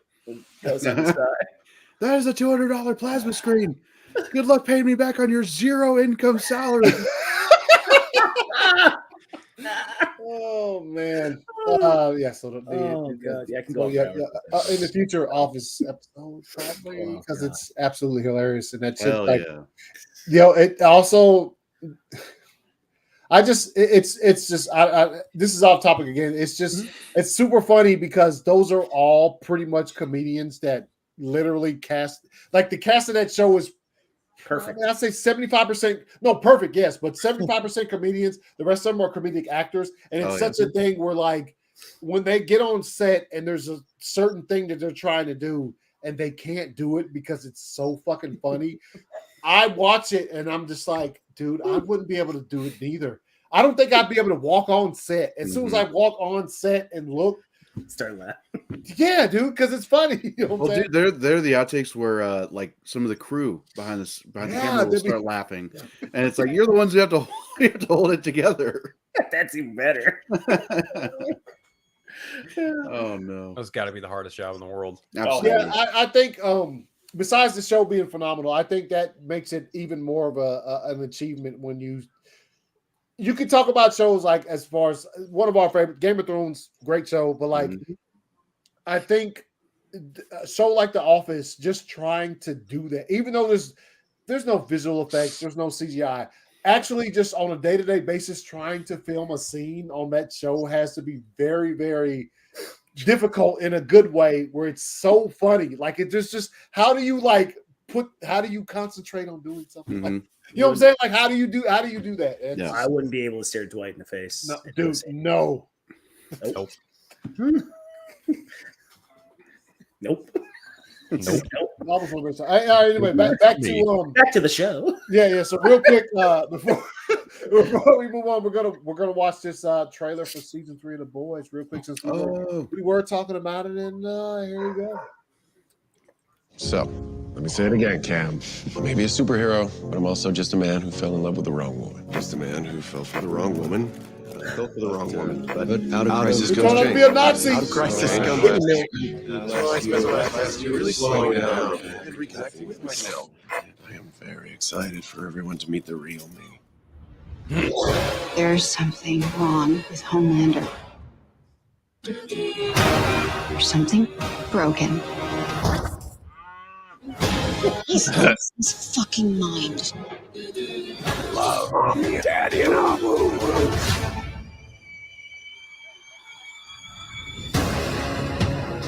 Butcher! We've been on the straight and narrow all year. No killing soups, no drinking. Even followed Hugh Campbell's orders without strangling him. Now you're just being cruel. Or maybe you're not such an asshole. People have superpowers. But real power isn't this. It's the ability to bend the world to your will.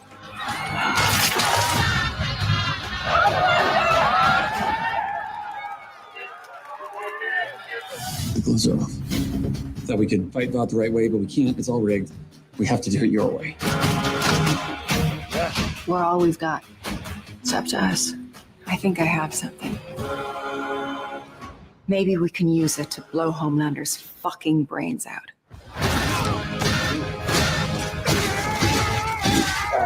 For Jensen Ackles. What's this? Makes you a soup for 24 hours. You're gonna need it. The whole point of what we do is that no one should have that kind of power. For once, I'll level the fucking playing field. I show people the real me. I mean, they fucking love me.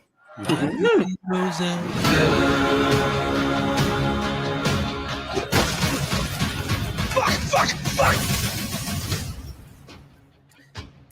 All right. Yeah. Gives me Christ, Soldier Boy. How would you do that? I don't know shit about the comics. Soldier Boy. He's off in this hoe. Soldier Boy makes John Walker look like a saint. Mm-hmm. Oh, he's gonna with kill that him. with that shield. Oh man, bro, it's on. Mm-hmm. I am looking forward to seeing what he does with that.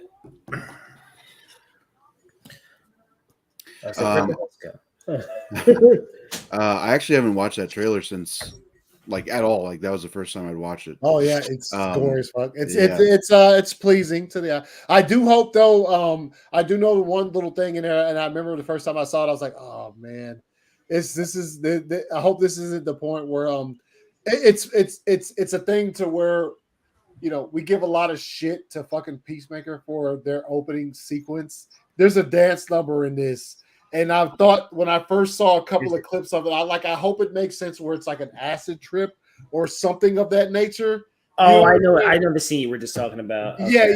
Yeah. But because, I'll say it again. The opening intro to Peacemaker, get the fuck out of here. That's just gone. it's not for me personally. Not even saying it all. It's like saying Beetlejuice. All the Peacemaker nuts might come out. Yeah. If anything, in like a lot of good shows end up having musical episodes, and a lot of the times they're like dream sequences or whatever. So I'm like, you know what? If that's what this is going to be, whatever. As long as it's not force fed, that's fine. I mean, come on. Yeah. that never I bothered think me.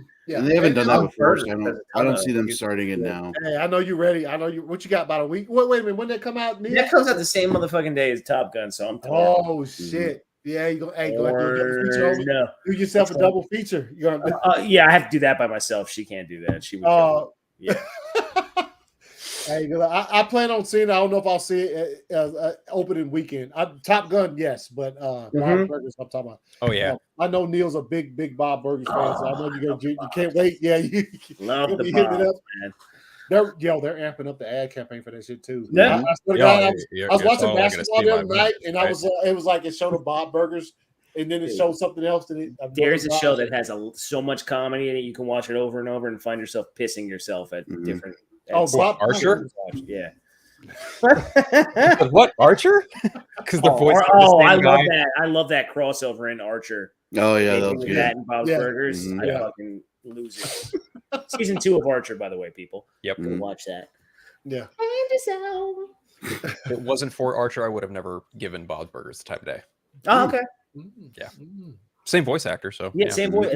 Yeah, they all cross over. A lot of these. Yeah, I caught the first time I came across Bob's Burgers. It was just a random episode, and I was like, "Yo, this is pretty funny." And it was just like, I can't remember exactly what it was. I think it was one where he's always having to abandon shop. Jesus Christ, that was a sorry part. But anyway, yeah. So we just watched that trailer. Yeah. So I'm looking forward to The Boys. We got a couple of weeks to go. I think it's gonna be. The Boys is one of those every week type deals. I'm like, yo, give me the whole season. The Boys, yeah. But anyway, real quick, I did want to watch this, considering that I did throw on thumbnail because I thought this game was going to be absolutely incredible to play. Wait a minute. All right, here we go. All right, here we go. So, Joey was saying, when this shit came out, I didn't know this existed. I didn't know there was a such thing as multiverses. I didn't know Warner Brothers was putting out this game at all. I just know I can't remember did one of us share in the yeah, I think so. Yeah, in the group chat, and I was like, wait, what is this? And I was like, I'm already sold as soon as I saw Arya. So Multiverses is pretty much Warner Brothers is putting out a free-to-play sort of fight game that is coming out. I guess it says this summer it's supposed to go. No. But I'll bring this up and we'll watch the trailer for this real quick, man. It looks interesting. Strange energy signature detected.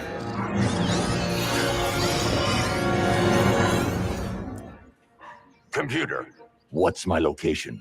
Kevin Computer. Hey, dude, what's going on here? It's Matthew Lillard. Yeah. Wow. Hey. What's up, Doc? Look out! Hey! What'd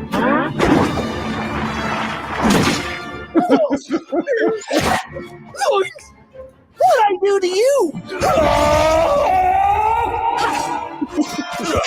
Like Dragon Ball Z.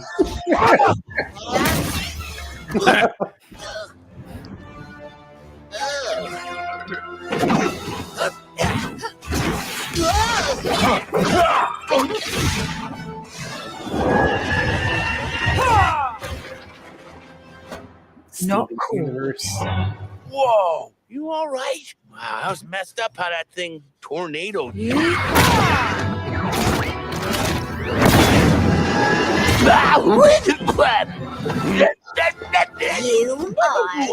cutest little guy. I'm calling you Slobber because you look like your name might be Slobber. Oh, you're gonna pay for attacking Slobber.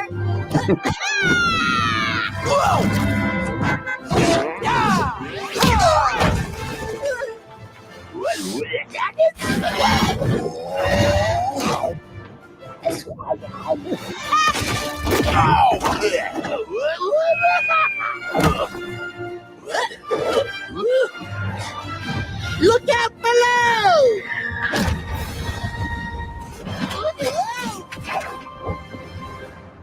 I don't know what's happening here, but this looks like a job for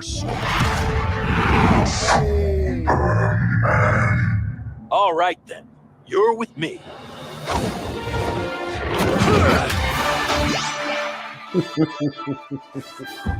Nice.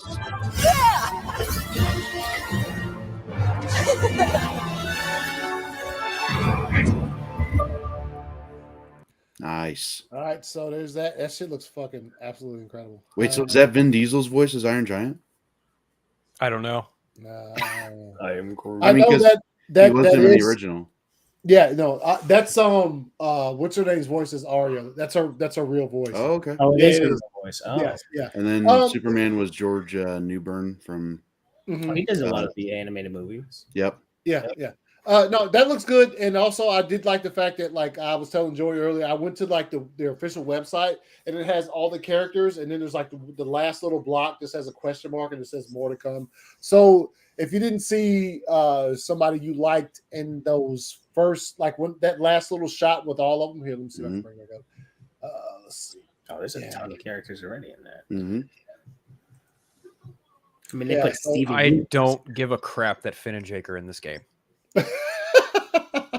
I don't. I cannot stand Adventure Time. I really. Wow, you have the Trinity: Batman, Superman, and then whoever that person is next to Superman. I don't know why they just didn't put Wonder Woman like right. Steven's universe. Yeah, that's Paradox. With the star right there, that's part of his world. Yeah, I've seen a couple. I've watched a little bit of Steven Universe is mad popular though. That's It's there's a lot of interesting. big time fans of the show. Interesting. Yeah. When you That's actually why see the when I story. saw her show up, I was like not surprised because there's a lot of people who love Steven Universe. It just Now the real they didn't put Wonder Woman like right in her next to place. Superman. Yeah. And it's like, here's another question: what the fuck is Velma gonna do? Well, we Yo, know who what knows Jackie what her is powers are gonna gonna do. be? She looking a little thick. Maybe she does brain blast like Jimmy Neutron. Yeah, maybe. Brain blast. Maybe she just says Who's laughing jinkies at a lot. Joey's laughing at the fact that Thelma's thick. Look at you said thicky thick. Thicky. Look. Jinkies. Thicky Velma. What's the actress name that played on the live actions? Linda Cardellini. Linda Cardellini. Oh, Yep. Yes, please. Whoops. Sorry. Yeah. My bad, Hawkeye. I know that's but chill, bro. That's it. I will And kick then who played Hawkeye's his- ass. I don't give two Yeah, shits. that's who played I'm with his Joey wife, on right? that one. So yeah, the game looks great. I love seeing the Iron Giant in there. I like the S right there. Who's this back here? I was wondering. That looks like it might be Wonder Woman. So are they on like the mascara or something? Yeah, it looks like they could be. Maybe that's one of the level. You know what I'm saying? Like yeah. like your little Yeah, fight. because like if it's like Super Smash Bros, they're probably going to bring in a lot of different iconic stages like the mascara or But like maybe some of the ones Metropolis Earth. Yeah, it'd be a bunch. Yeah. I did like Tom and Jerry. is Jerry. fucking Great. That's great. That's great. what if they have like a Winterfell stage? Yeah, dude, that'd be so sick. Well, if they go by like what Smash Bros, everybody has their own kind of world that you can fight in. So hopefully, and this is Steven from Steven Universe. If you're wondering where she comes from, this is him. And there's Adventure Time right there. I know he said he gives a fuck. I don't. I think that show ruined cartoons, man. Yeah, I thought it was funny how like before I even brought this up, Phil was just like, "Yo, I'm going to tell you, don't give a fuck about Finn and Jake. Fuck them. I don't care." Oh man. So yeah, that's coming, and it says free to play, so probably going to be one of those. Maybe have to download minimal software to your console and you just play online, which would be absolutely incredible. And yeah, I'm looking forward to this. I honestly don't even care who else they add. I'm sure they're going to add some players over the next year or so that are going to appeal to a lot of different audiences. I can't wait for it because it just looks fun, and it looks like just like what I thought was going to happen with Gotham Knights, you son of a bitches. I thought I was going to be able to hop on here with my homies and play, but now fucking who knows? This looks like this might still be a thing where we can all probably still jump to a team and fight each other and just go at it and have some fun, man. And Bugs Bunny will probably be one of the more powerful characters in this entire game, considering it's Bugs Bunny. So, like, you think Bugs Bunny, he's probably the strongest motherfucker on the game. And you'd be like, damn, dude, that's normally how they go with this kind of stuff.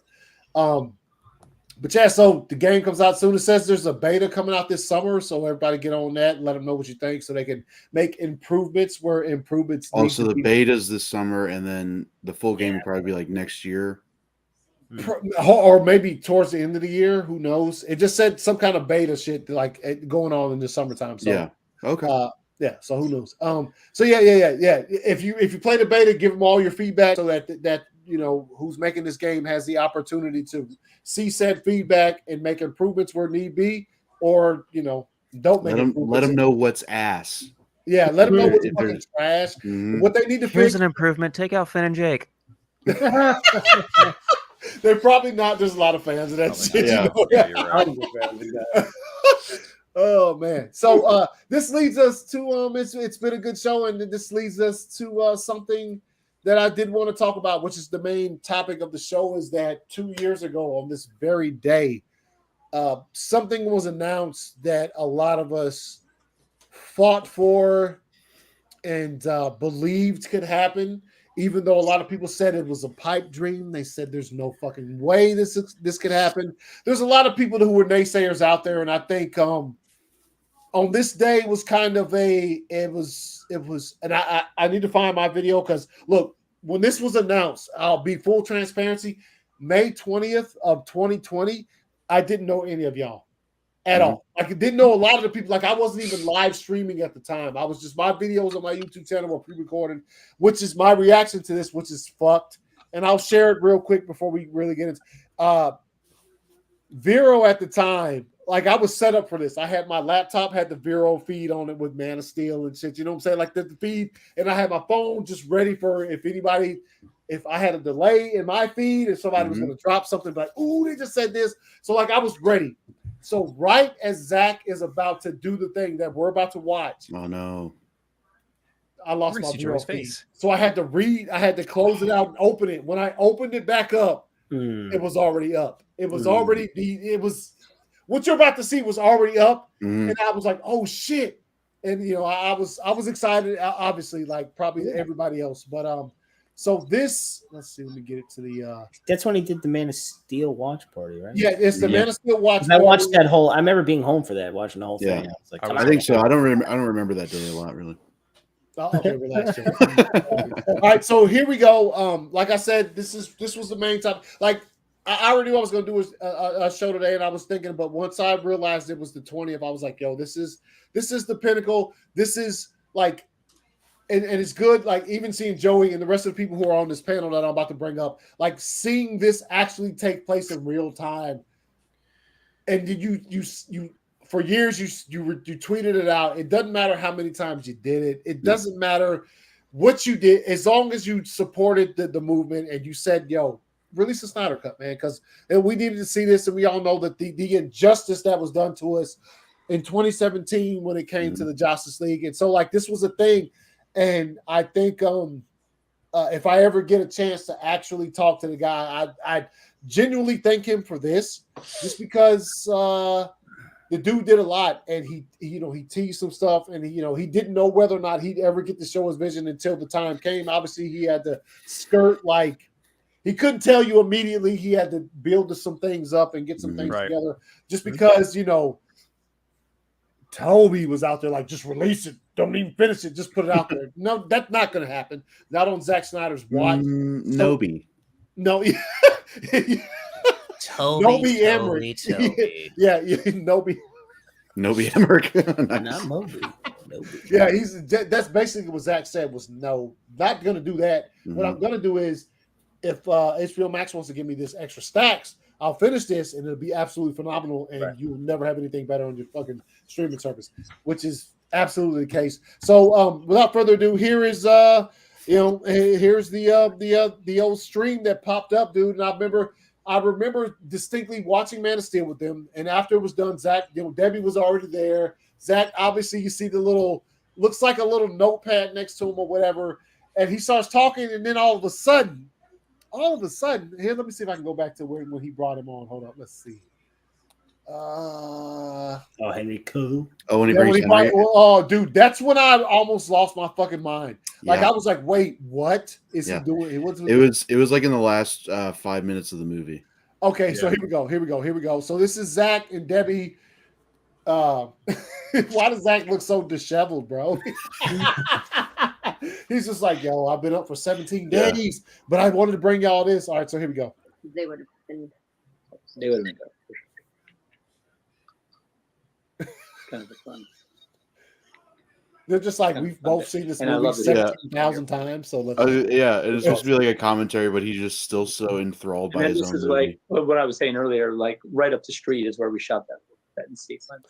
It's fire too. That his remote that he has right there probably costs $7,000. Yeah.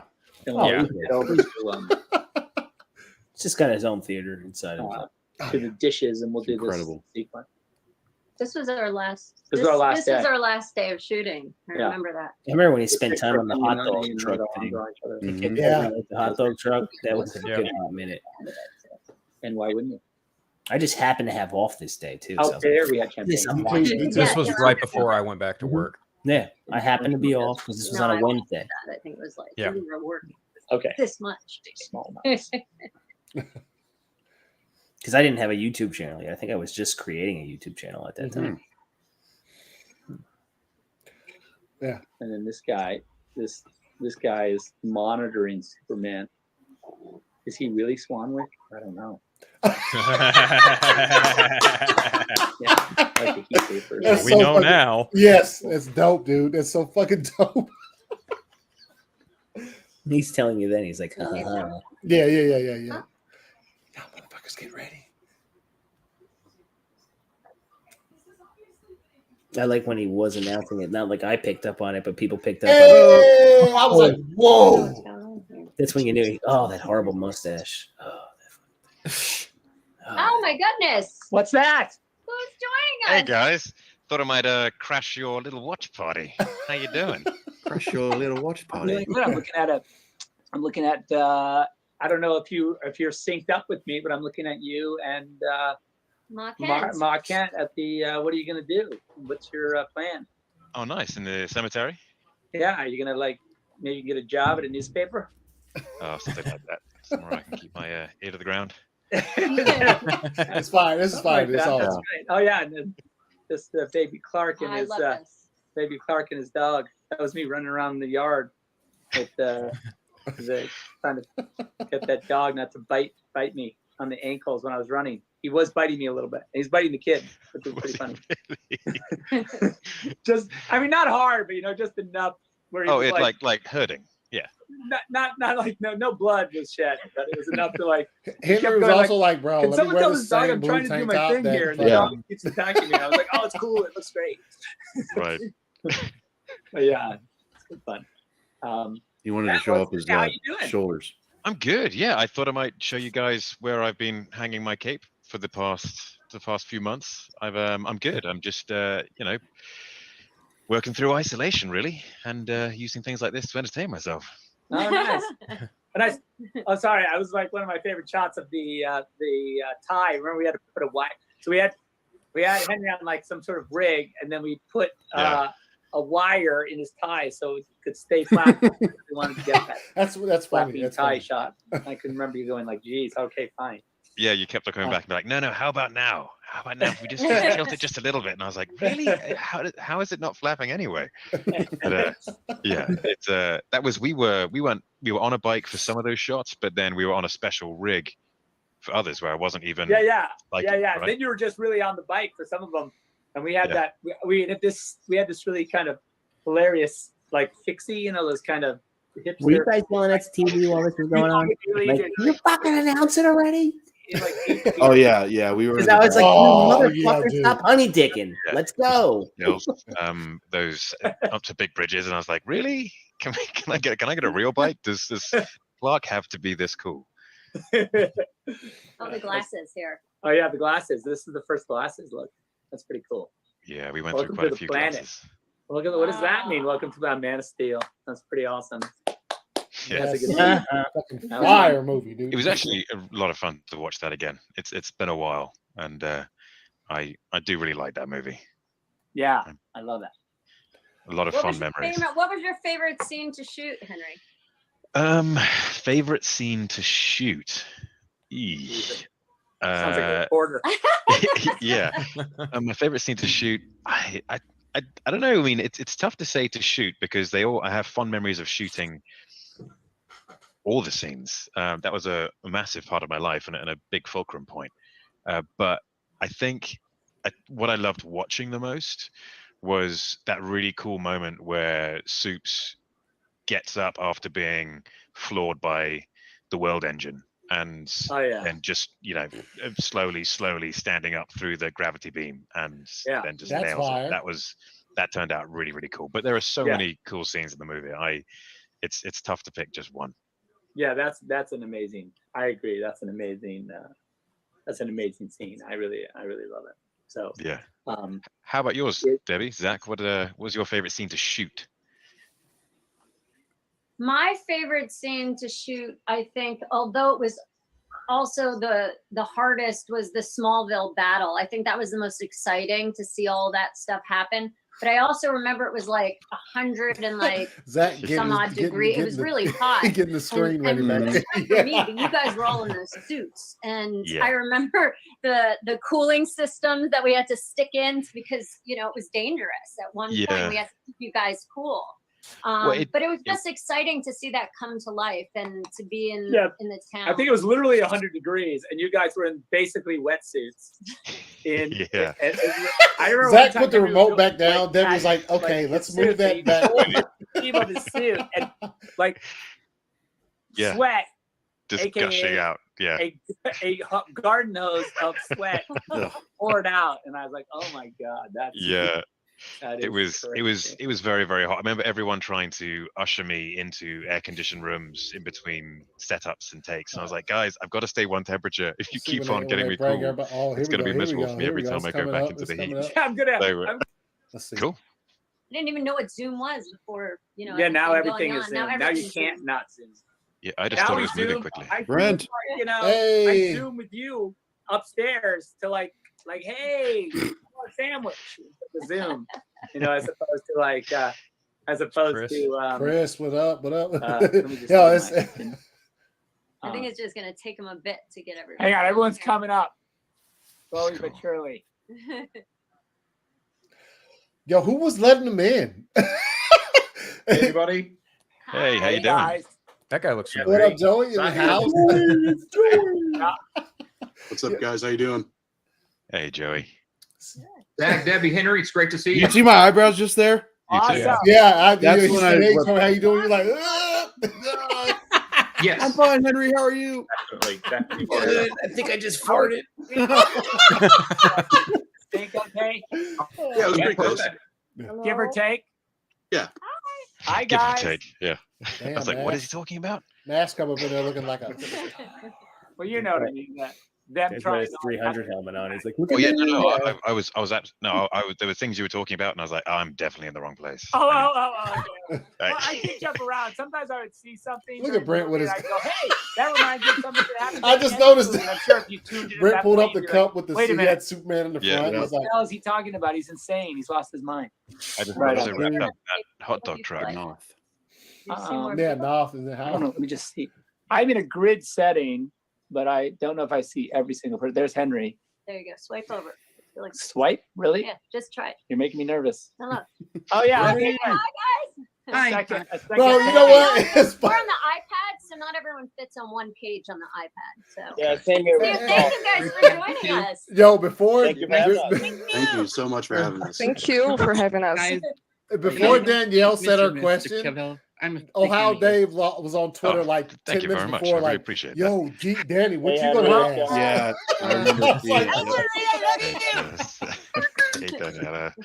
So guys, I'm so happy. you guys all have some questions, yeah? Absolutely. Her question. Yeah, just looking. Absolutely. I have the fucking hardest question.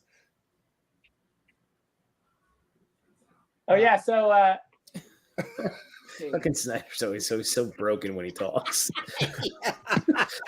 Yeah, so I did this scene and like this happened, and just looking here. Oh, Joey, go ahead. Ask me your question because I think it's pretty. I mean, I think it's, Is Chris as drinking far a as beer? movie He's goes, drinking a it's pretty fucking. important. Oh yeah, Sure. It's early. So it actually fits in because at the Full beginning, disclosure, I don't remember any of this. with how Doomsday broke that moon overlooking Krypton, and I hadn't heard a lot of people talk about that. So I was wondering if there were any Easter eggs in any of your DC movies or movies in general that people haven't caught yet, or any that you've wanted to put in but you decided ultimately not to. Well, yeah, I mean, I guess like I think there's probably a couple hundred that are in there. I haven't really done a running tally of, maybe that's a thing, a project of mine. Maybe during my isolation, I'll do an internet scrub of all the Easter eggs and all the ones that have been identified. Sure, yeah. But I got to say, I haven't done that yet, and I'm sorry, but I will. But I think, like, I'll say, some of my favorite. I mean, just there in that last sequence, What's up, Harrison? just having like the Wayne logo on the satellite and the LexCorp, gas truck. I mean, it's not really an Easter egg because you can see it, but it also Right, sure. it's in retrospect, it's a bigger Easter egg than you probably thought at the time. Yeah, right. You know what I mean? I think that's fine. And also, I think, talking about just for instance, the guy with the Martian screensaver on his computer at the base, at the Arctic base, because he was the guy that brought the Martian images from Watchmen to into that Dr. Manhattan sequence where they're looking for Manhattan. But I got that too. I thought that was great. That's it. But look, I think partly that the reason why we have so many Easter eggs in the movies is because I think we have such a good time, and we pay so much. There's so much detail, and we spend so much time thinking about everything that we inevitably end up with either like super important Easter eggs, like what I would consider, LexCorp, or we end up with super silly ones like the hot dog truck that's driving around. Right, right. Yeah. But regardless, I think what it shows is that there's a lot of caring and a lot of attention to details. But Yeah, thanks. and I think, no matter the degree, like it shows that you care about this world that you're building, and I thank you for that. It's really great to see. Well, thanks. That's cool. Thank you. Yeah, that's good. Let's see. I have another screen. I just want to make sure I'm not missing anybody. Yo, Zach right here, he looks like the dude on a movie who discovers a comet that's about to fucking clip Earth, and he's like the dude that comes racing down from his telescope like, yo, I've got this, got it. The numbers. He does right here. He does. He's got like a robot and shit. Mm-hmm.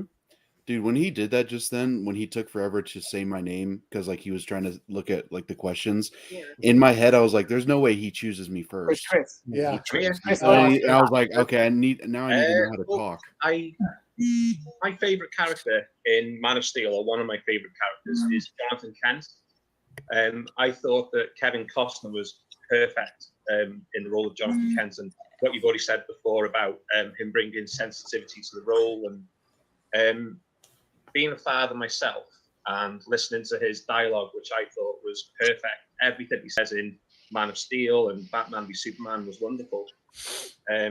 My question to you was, and I think you've answered it already during the stream, was what is your favorite piece of dialogue or life advice that Jonathan gives to Clark in Man of Steel? And also, hi, Henry, you're my hero. Oh, thanks, mate. You're welcome. It's cool because he actually plays a hero, so it's a great. Yeah. Worked out. Thank goodness for that. Otherwise, it'd be super awkward. It's funny how he's kind of forgotten in this while everybody's asking their questions, and he's just kind of like another random person. No, I said it was not vodka. I don't want everyone to be like, saying it, Zach. And one more thing. How do we know? Happy birthday to your bum a few days ago, Debbie. Oh, wait, what? Say that again? I said happy birthday to your mum a few days ago, Debbie. Oh, thank you. Yeah.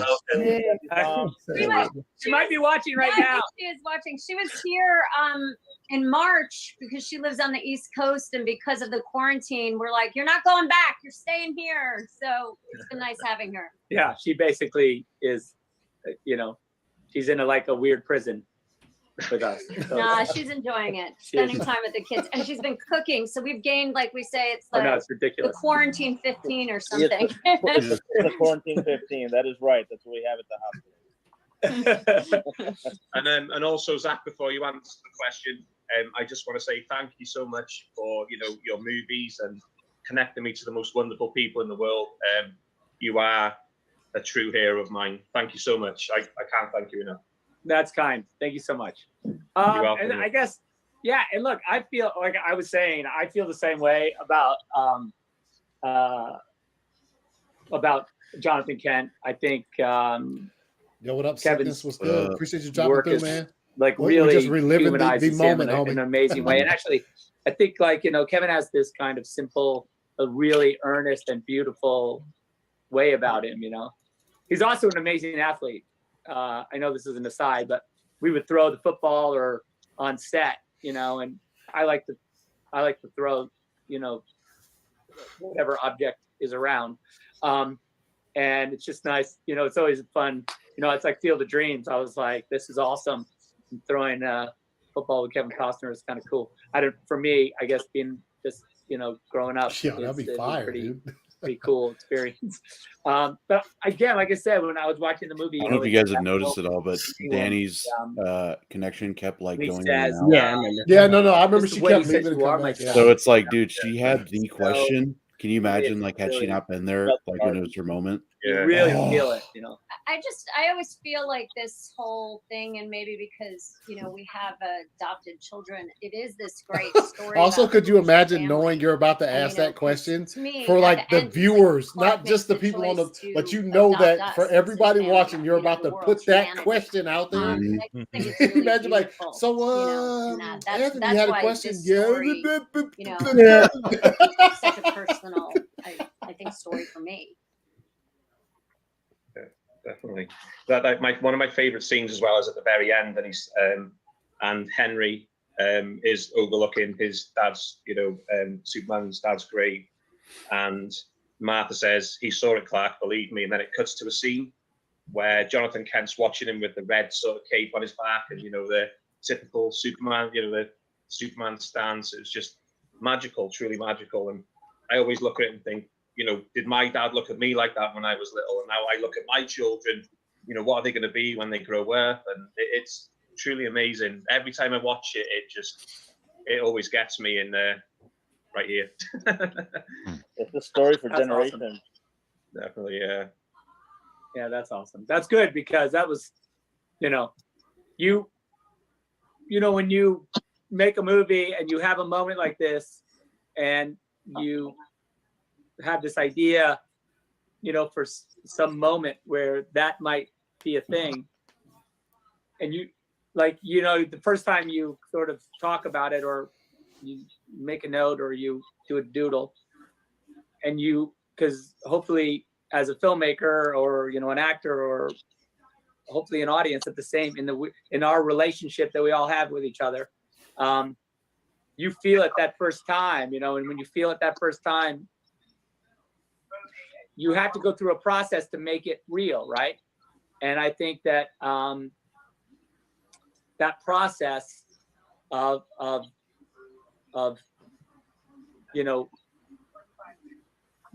realizing it, and then getting actors, and then filming it, and all that stuff, it gets a little away from you every time. Not away, but it gets a little harder to get that feeling, and I think that it's an awesome thing when you get it, and you see it on screen, and maybe the first time you see it, and you're like, that was it, that's it, I felt it, it happened.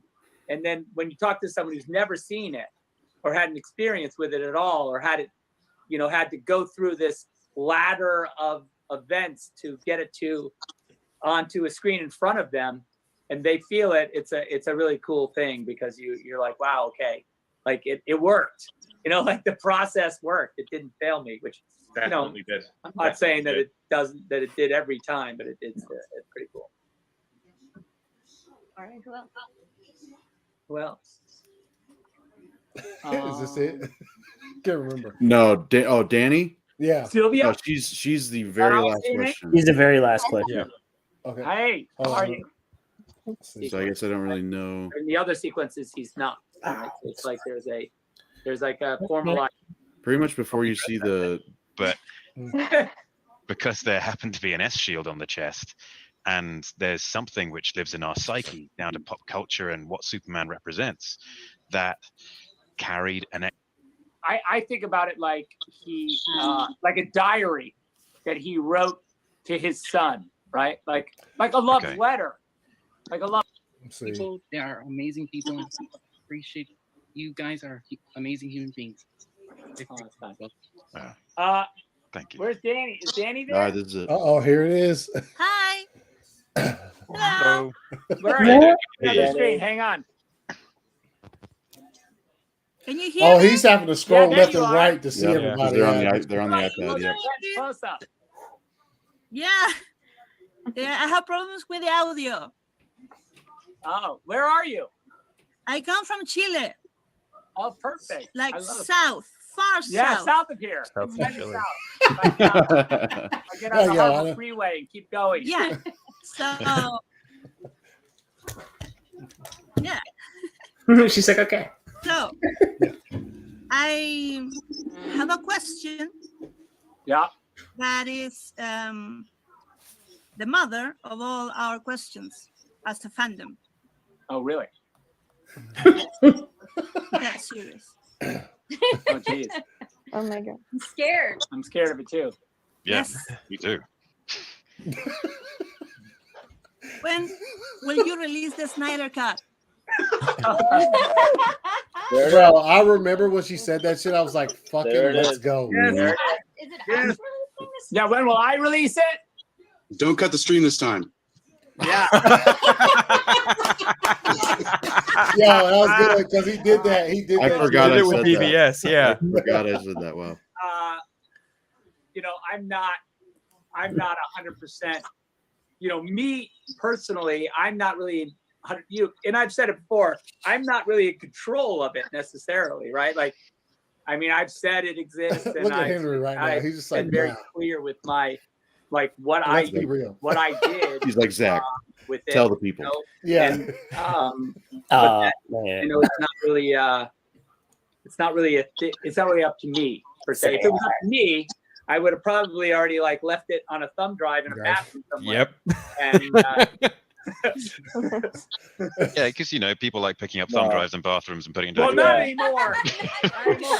In the current Typical scenario. Look at What else do you do with that. your Daddy was Saturday like, what? Yeah, things not to someone would be do. putting 101. Pharrell all over Yeah. it. Is there a true story there somewhere? Oh, about the thumb drive in the bathroom? Yeah. Yeah, guys, whoever's listening, do not pick up any thumb drives you find in bathrooms. Yeah. It's Well, try it out. Well, it's you not know. a I'm not situation. suggesting this as you go forward. In your, this is not. Yeah, everyone's like going, okay, go to the look. Let's go see what's in the Yeah, bathroom. there's going to be a news story about that. Tons Yeah. of people down the bathrooms. Yeah, looking for thumb drives. Looking for thumb And drives. also, I promise you, I did not put that. Don't pick the one that's in there up because that's not mine. So whatever's on that one is not something you want to see, probably. Dude, everybody's like, yeah. So, anyways. Yeah. I don't know. Yeah. What do you think, Henry? It's a hard question. I don't know. I mean, for me, I mean, having just watched Man of Steel, this for me was such a big moment because Look at everybody. They're just Joey's like, I remember when that Motherfucker. first trailer dropped, which I hadn't been Telling me stories. and I just saw it with everyone else. And I remember exactly what I was going through in my life at the time. I remember where I was, remember who I watched it with, and then I watched it about 1,500 times after that. And that whole experience of shooting the movie was a life changer for me. The whole experience of the press tour, watching the movie, it was definitely a fulcrum point, which changed my life from what it was then to what people perceive now as being famous or whatever it is. And that was a massive shift for me. And I remember so much of it in very, very exacting detail and with all of the emotions in touch. I mean, I was going through a lot at the time as well, sort of aside from the work stuff. But it was for me a massive journey, and I loved watching it. I still love watching that movie, and I will remember those days until the very end for me. It's been a long journey since. I do think it would be fun to perhaps have worked with a trilogy or a trilogy a bit differently, and I mean I would love to see a version of Justice League without the mustache. That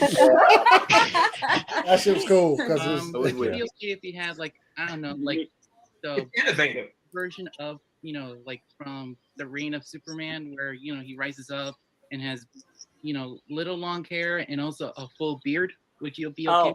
Oh, so you're saying like you're asking for the mullet and the beard? Yeah. Kind of. Yeah. mullet, Well, but little listen, there's some hairstyles. There's some hairstyles that just don't age. Awesome. And I'm gonna put that mullet in the category. I mean, look, for me, one of the things we wanted to do with Justice League was when he came back, he was, iconic in some way. Iconic to the risen Superman. Maybe minus the beard and the mullet, but with other aspects of that look that I feel like are super important. But yeah, it was always my intention to like not, I'd love to see that version of Superman without the mustache, or at least without whatever that implication. Without the mustache. But I think seriously, like to see. I mean, we were on this journey, and all these characters. I mean, it was this hero's journey for all these characters, and I think it's a shame that we never saw it come to fruition the way Zach intended it to be. To see them reach their journey. So when they're having this conversation, I could feel it as almost if it might not happen until Henry speaks up. Look, like I told you, I have it. So it's just a question of like, you got to find a way to show it someday. Yes. I reckon you should show it. What's that? I reckon you should show it. What, you think I should just show it? Yeah, I think we should show it. I reckon no disagreement here. I think that. I mean, I don't have like, I can't show the movie. You can even see it in his glasses. You saw his glasses. Yeah, still a little bit to do, but I mean, there is And he this. takes forever to flip it around. Oh, dude, it's so funny. It's so funny. See that? Oh my god! Oh my god! Oh my god! Oh my god! Oh my god! Oh my god! Oh my god! Oh my god! Is this serious? Very nice. Get the hell out of here! Oh my god! So that's funny. That's a little thing there. It's a little thing. It's not to be too. What do you call it? Don't get too hyped up about it. Yeah. Just, I mean, the good news is there's one little piece of bad news, and that is that it'll probably be in 21, the actual release. Who cares, motherfucker? Because we got a little work to do. Forever but 21. we're doing it. So Forever 21. Get ready. This is we have prep time. Nice job, Danny. Nice Ready job, to Danny. get mentally prepared. Well, all right. Well, thank you guys for tuning in. I appreciate it. Oh, thank you so Thanks for much. having us, Zach. Henry, Thank you so much. Thanks everyone. All right. Thanks, Zach. Henry. Appreciate it. Love you, Henry. Dig in the mustache, buddy. Yeah, I don't know why. This is what. Oh happened. yeah, me too. Yeah. I forgot you said that shit. All right, yeah. So there you go. I do love. I think it's like a second later, Zach like leaves in the most Zach way possible. He just goes, Oh, yeah, "All right." that's right. He's just like, "All right, I'm leaving." There you go. Thank you. Thank you. Thank you, guys. Love Thank you you very guys. much. Bye bye. Bye, guys. Bye. Bye. Cool. Take care. Well, y'all have a good Cheers. day. That's awesome. That's awesome. Oh my god. I That's can't believe it. unbelievable. Zach's still there. I can't believe it. I know. Who's It's that? happening. Oh my god. Fucking- Get me out of there before I start crying. So Do you I really told start him to crying? get me out of there before I start crying. Oh, wow. He was, but yeah, Zach So is there you just go. like, I'm leaving. Thank you all for watching Who Bear With Us for that. That's one of the most phenomenal things that I think I've experienced in my entire lifetime, as far as the journey that came before it, and obviously what came after this, which was approximately a little short of a year later. From this particular moment, we were blessed with Zack Snyder's Justice League in its entirety on HBO Max, 4 hours long, 4 hours of tremendous absolute fire that we all can agree was exactly what we had hoped for. And yeah, it was good, man. So Phil, let me ask you, man, this announcement, how did it hit you? Like the actual, once you got time to process it, don't once you got time to kind of be like, yo, this is really.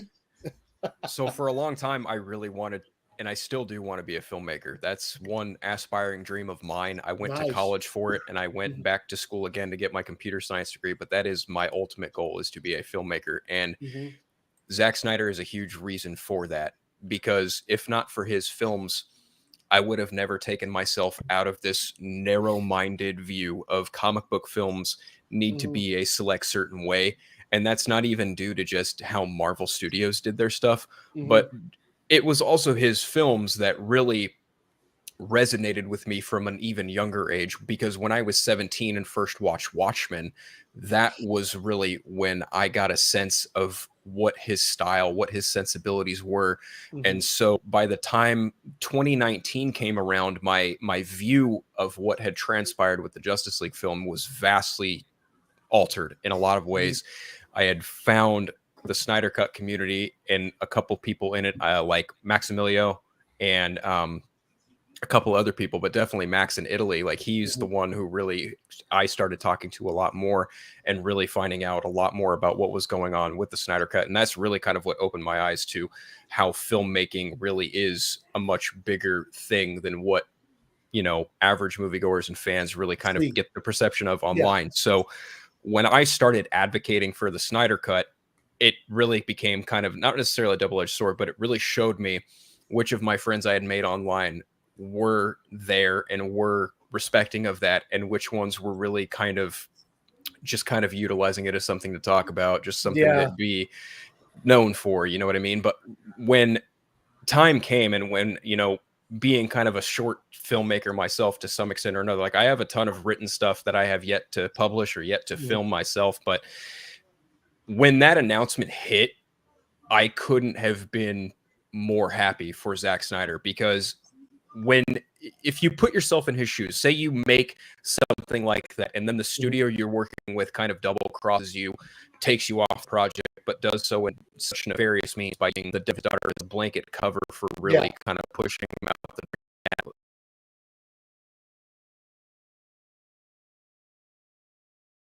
the for years.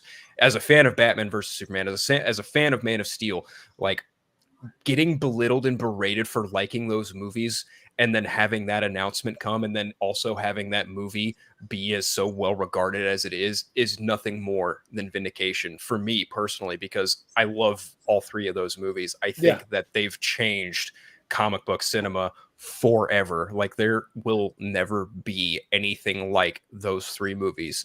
It is literally a perfect trilogy. And to have, my opinions battled and debated over these films for years, to have that movie released, to have Zack Snyder get that big W, I couldn't have been more thrilled. Like I almost teared up watching it again because it hit me that hard.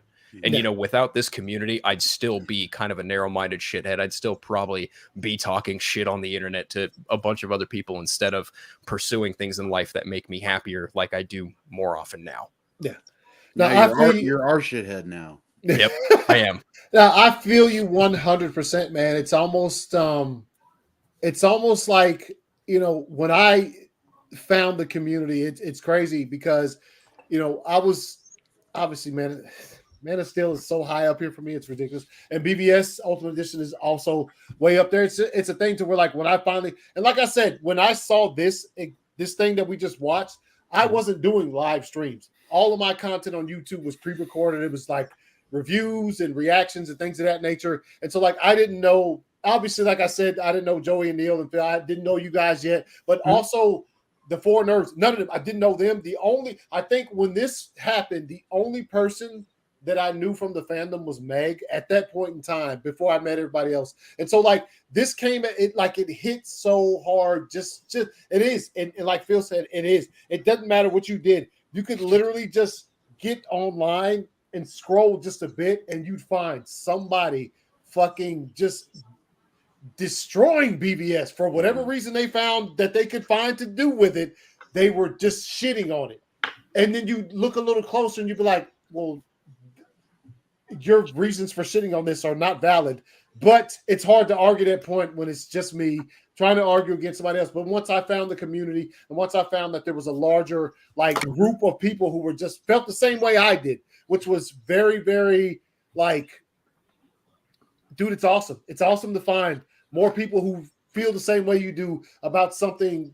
And as far as that, because look, it's still to this day the most divisive movie I've ever heard of in my entire fucking life is BVS. That is the most. It doesn't matter. I've seen it. I would think that I've maybe seen it more than 200 times, and it's still, as far as the general public goes, the most divisive shit I've never seen a movie split people. Even the fucking Last Jedi or whatever. I've never seen a movie split a fan base like I saw BVS do, which I was on the side of. The movie's absolutely incredible, and the Ultimate Edition is a masterpiece.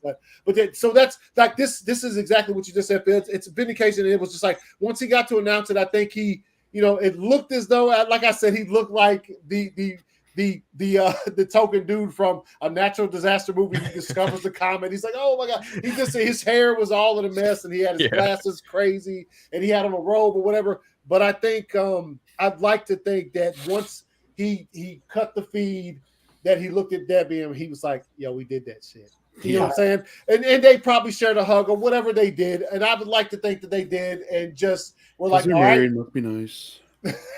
All right, relax. Well, I like to think that they also, like, they knew what they had to do, which is probably, and I'll say this again because I've said it before, the greatest 8 months in film production history was what happened with this movie. After this was announced, the next 8 months that they finished this movie, the greatest in cinema history. I don't give a fuck. You can argue that point till you fucking die. The greatest 8 months in cinema history was them finishing Zack Snyder's Justice League, because when the movie finally got released, it looked absolutely impeccable. There's no flaws in that, no VFX flaws, anything. So the once they gave him the go ahead and the money to finish this, what he did in those next 8 months is something that I will say I don't know if anybody will ever be able to accomplish again. So Neil, what'd you think, man? When the announcement happened, I know you was telling me earlier you remember watching it. Like how did it hit you, man? How did it hit you? Oh, I was titillated. Same, we both all it. I was excited, man. I remember because he did that stream, I believe, like early morning West Coast time, probably like it was like 9 a.m. It happened early. It happened like at 12 in the afternoon East Coast time. For us, it was. And because I was off, so I was like, you know what, fuck this, something's going on. Because I remember I was following Film Junkie a lot throughout the time because he was always reporting on it. And like I said, I didn't have a YouTube channel. I'm only like a year and a few months old.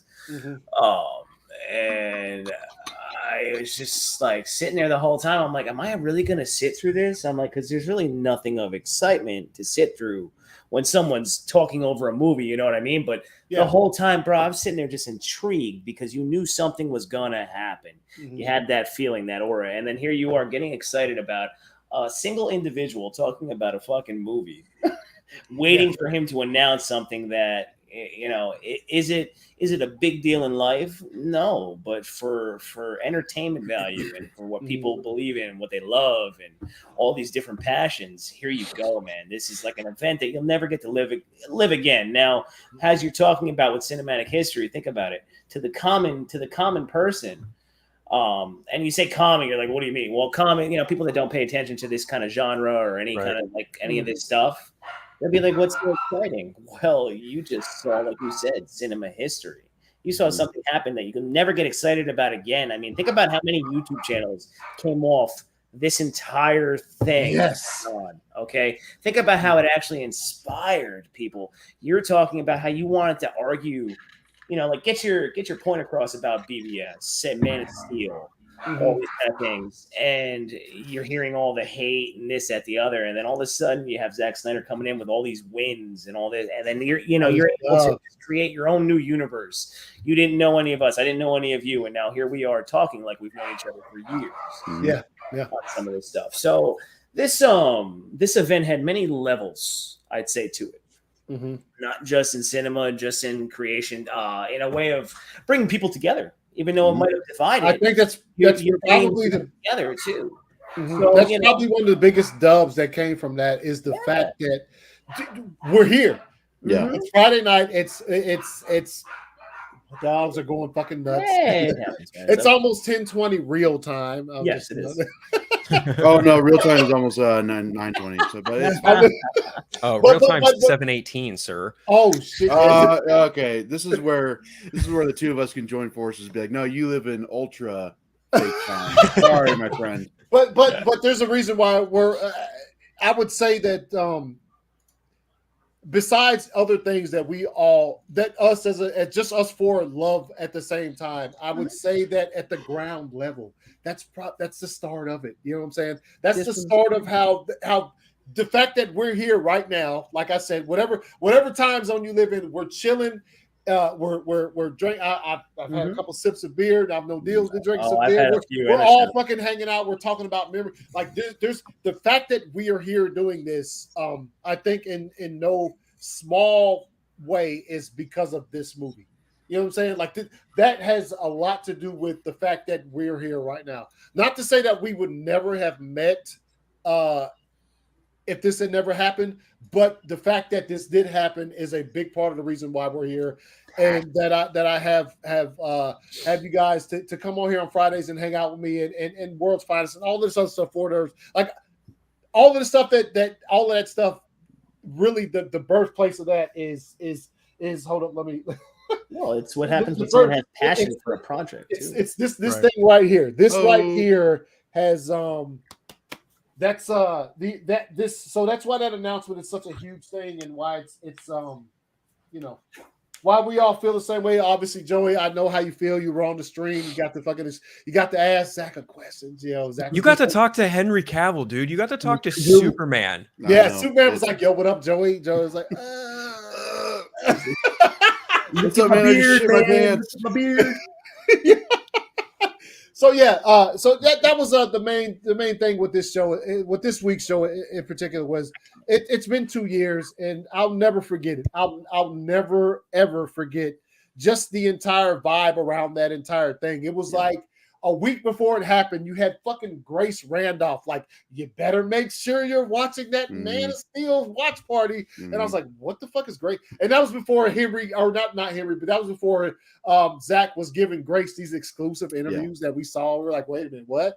Yeah. But good interviews. It was fire information. I'm just saying it was like, why Grace? It's kind of weird. So I guess we'll probably never know the answer to that question. But but at the same time, that's like the week leading up to this was really huge. And all I remember looking at is like, I'm off that. Like I looked ahead and I saw that I was off and I was like, I am. Yo, remember the excitement of ordering the merch?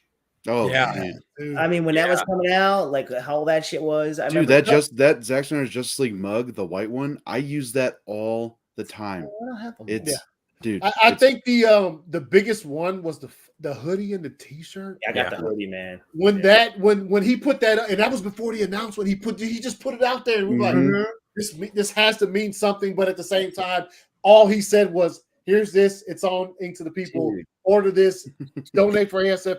He's like, all right, see you later. Yeah, Honestly, and that's it. So nothing more than that, and it was just like a thing to where so much awesomeness came from this, bro. So much awesomeness came. It did. All of these figures right here came from all of that. And yeah.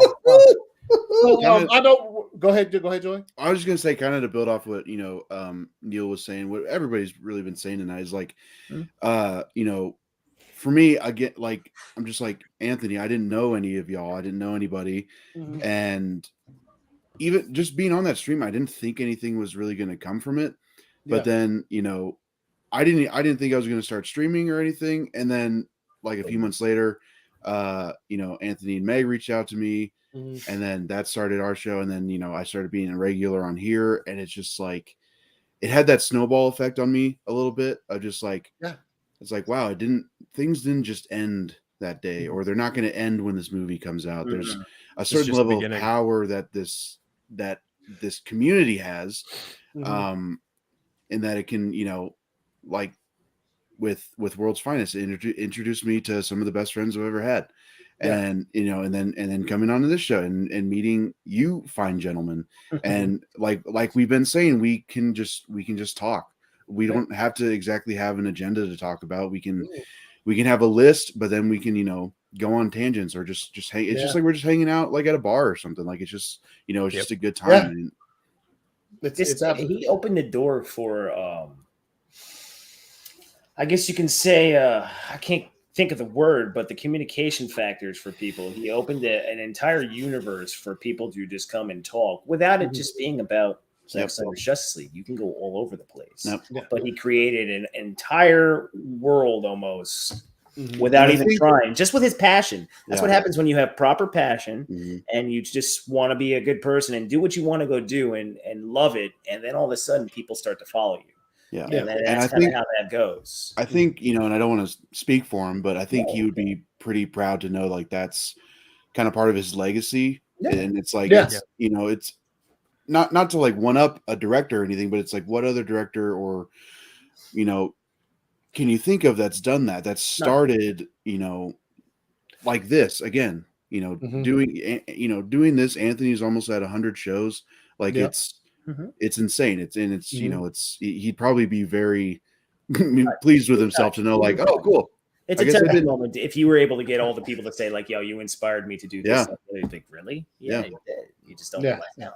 And also, I think it's also a testament to him. It's just because a lot of times, and look, most times when we get on here, we're not even talking about Snyder content, bro. We're talking about Moon Knight or something. You know what I'm saying? There's other things that we also have very, very big small soldiers. Yeah, small soldiers. Obi-Wan Kenobi. Yeah. Yeah. All right. So look, I did want to bring this up. I don't think I have it timed just right, but we're gonna watch a little bit of this because this is one of the most fantastic things I've ever seen in my entire life. And it's a combination of Zack Snyder's vision, great acting, and an incredible score from one Junkie XL. So, ladies and gentlemen, let's just take a look. Barry, where are you? It's almost synchronized. Okay. Oh my God, gotta heal, Barry. Y'all can hear that? Yep. Okay. Bro, dude, I always get chills right before this. Well, look at how much shit's going on. There's so much happening. I'm so glad I got to watch this at work today while I was working. Dude, it's so fucking fire. Yeah, this is such a damn good movie.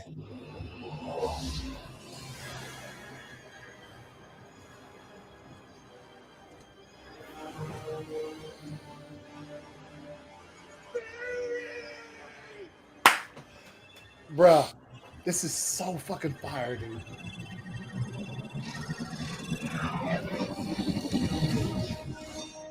Bye, everybody. Oh no. You ready? It's so fire.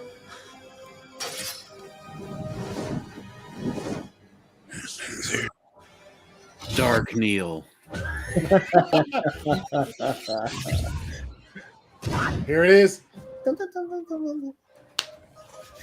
And that Oh, shot right there, that's Flashpoint shot right there. Like dude, the way this that whole is thing so looks. fucking great, man.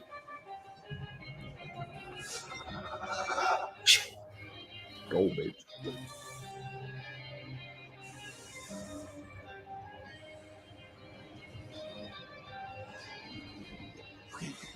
Just gotta go faster than the speed of light, far beyond the speed of light. Barry, you got to do it now. Yeah, I love that shot right there. You can see the Dude. galaxy, the outer space, like that. Oh, The Speed Force. oh, love it. Speedy balls. Dad.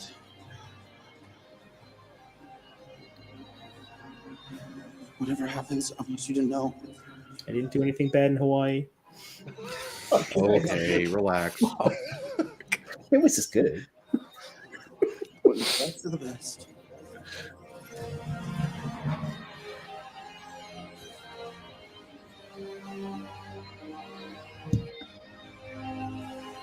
Bro. Just look at that. Just look at it.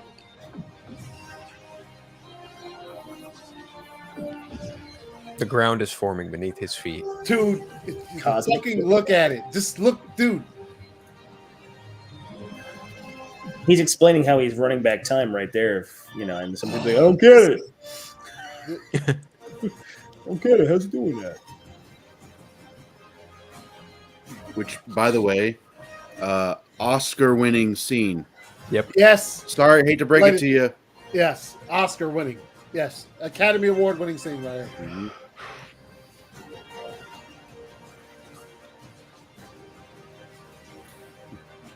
Make your own future.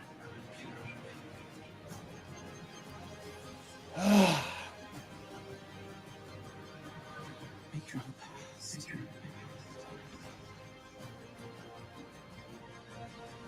That's all right now.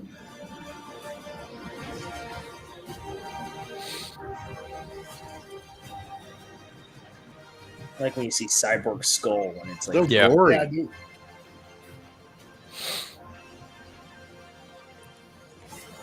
right There. And, oh my god, detail.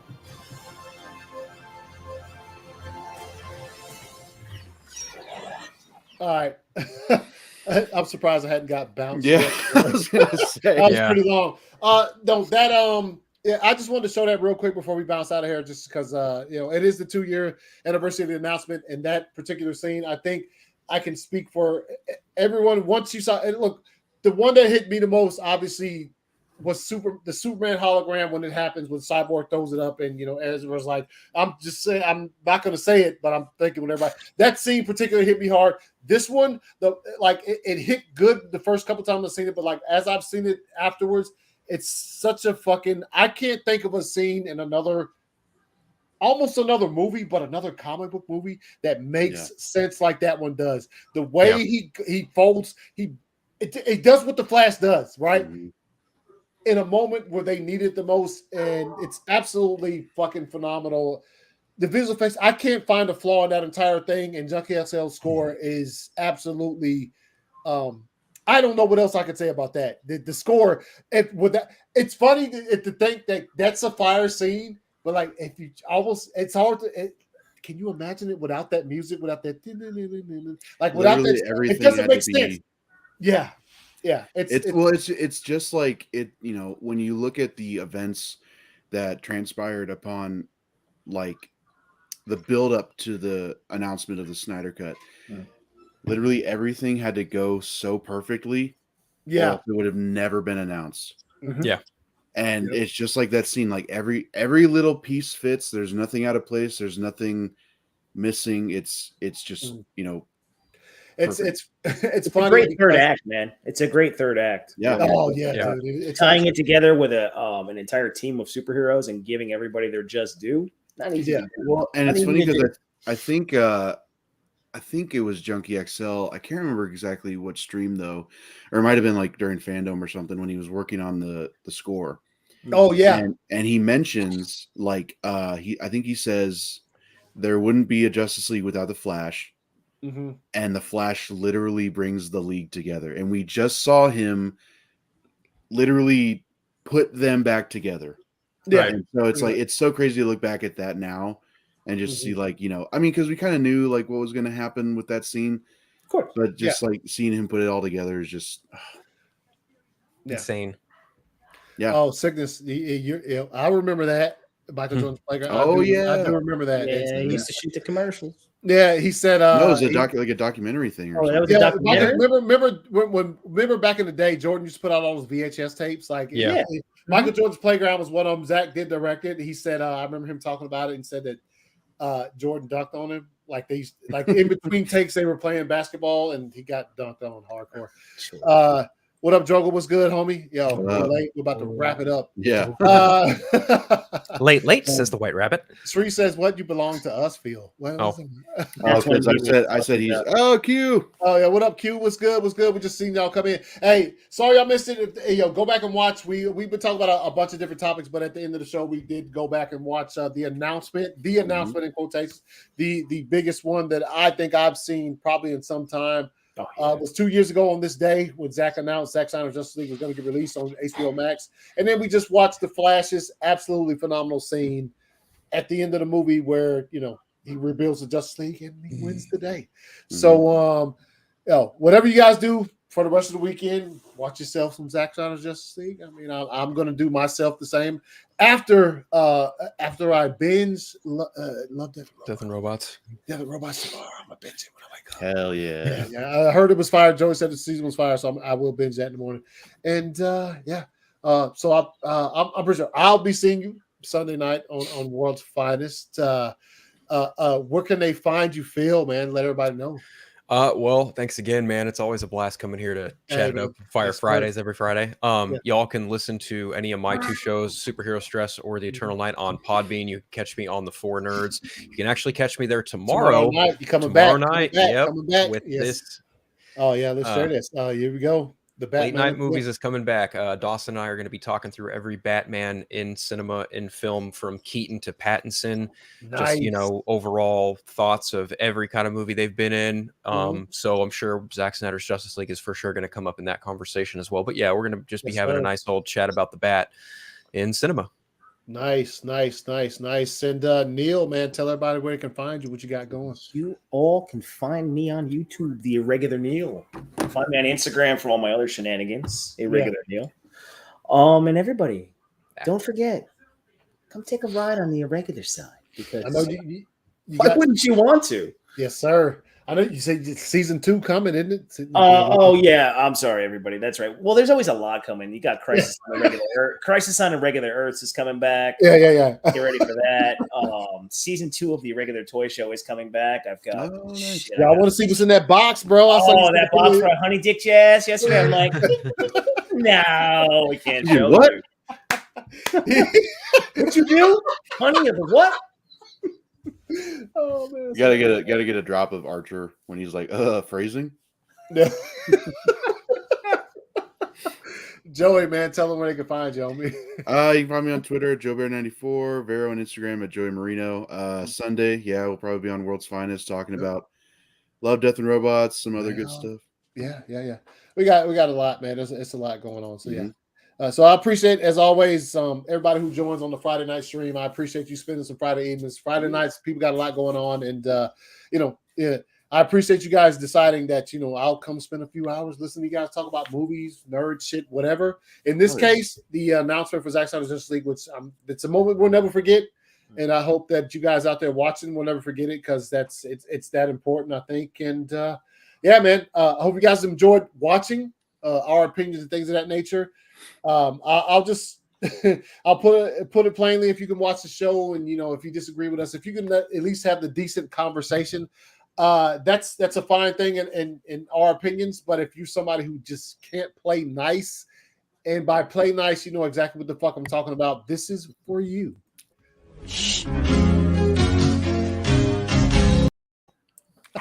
Yes, sir. So everybody out there, play nice. Yeah, play nice. I saw a lot of fucking discourse on the timeline this week that I decided not to speak about just because it was absolutely ridiculous. And Some of it was kind of funny, to be honest, but it's it's not the place for. But anyway, we'll see you guys. Appreciate y'all coming on. See y'all next week for episode 100. We're watching some Obi-Wan shit. Let's go. Peace. Let's go.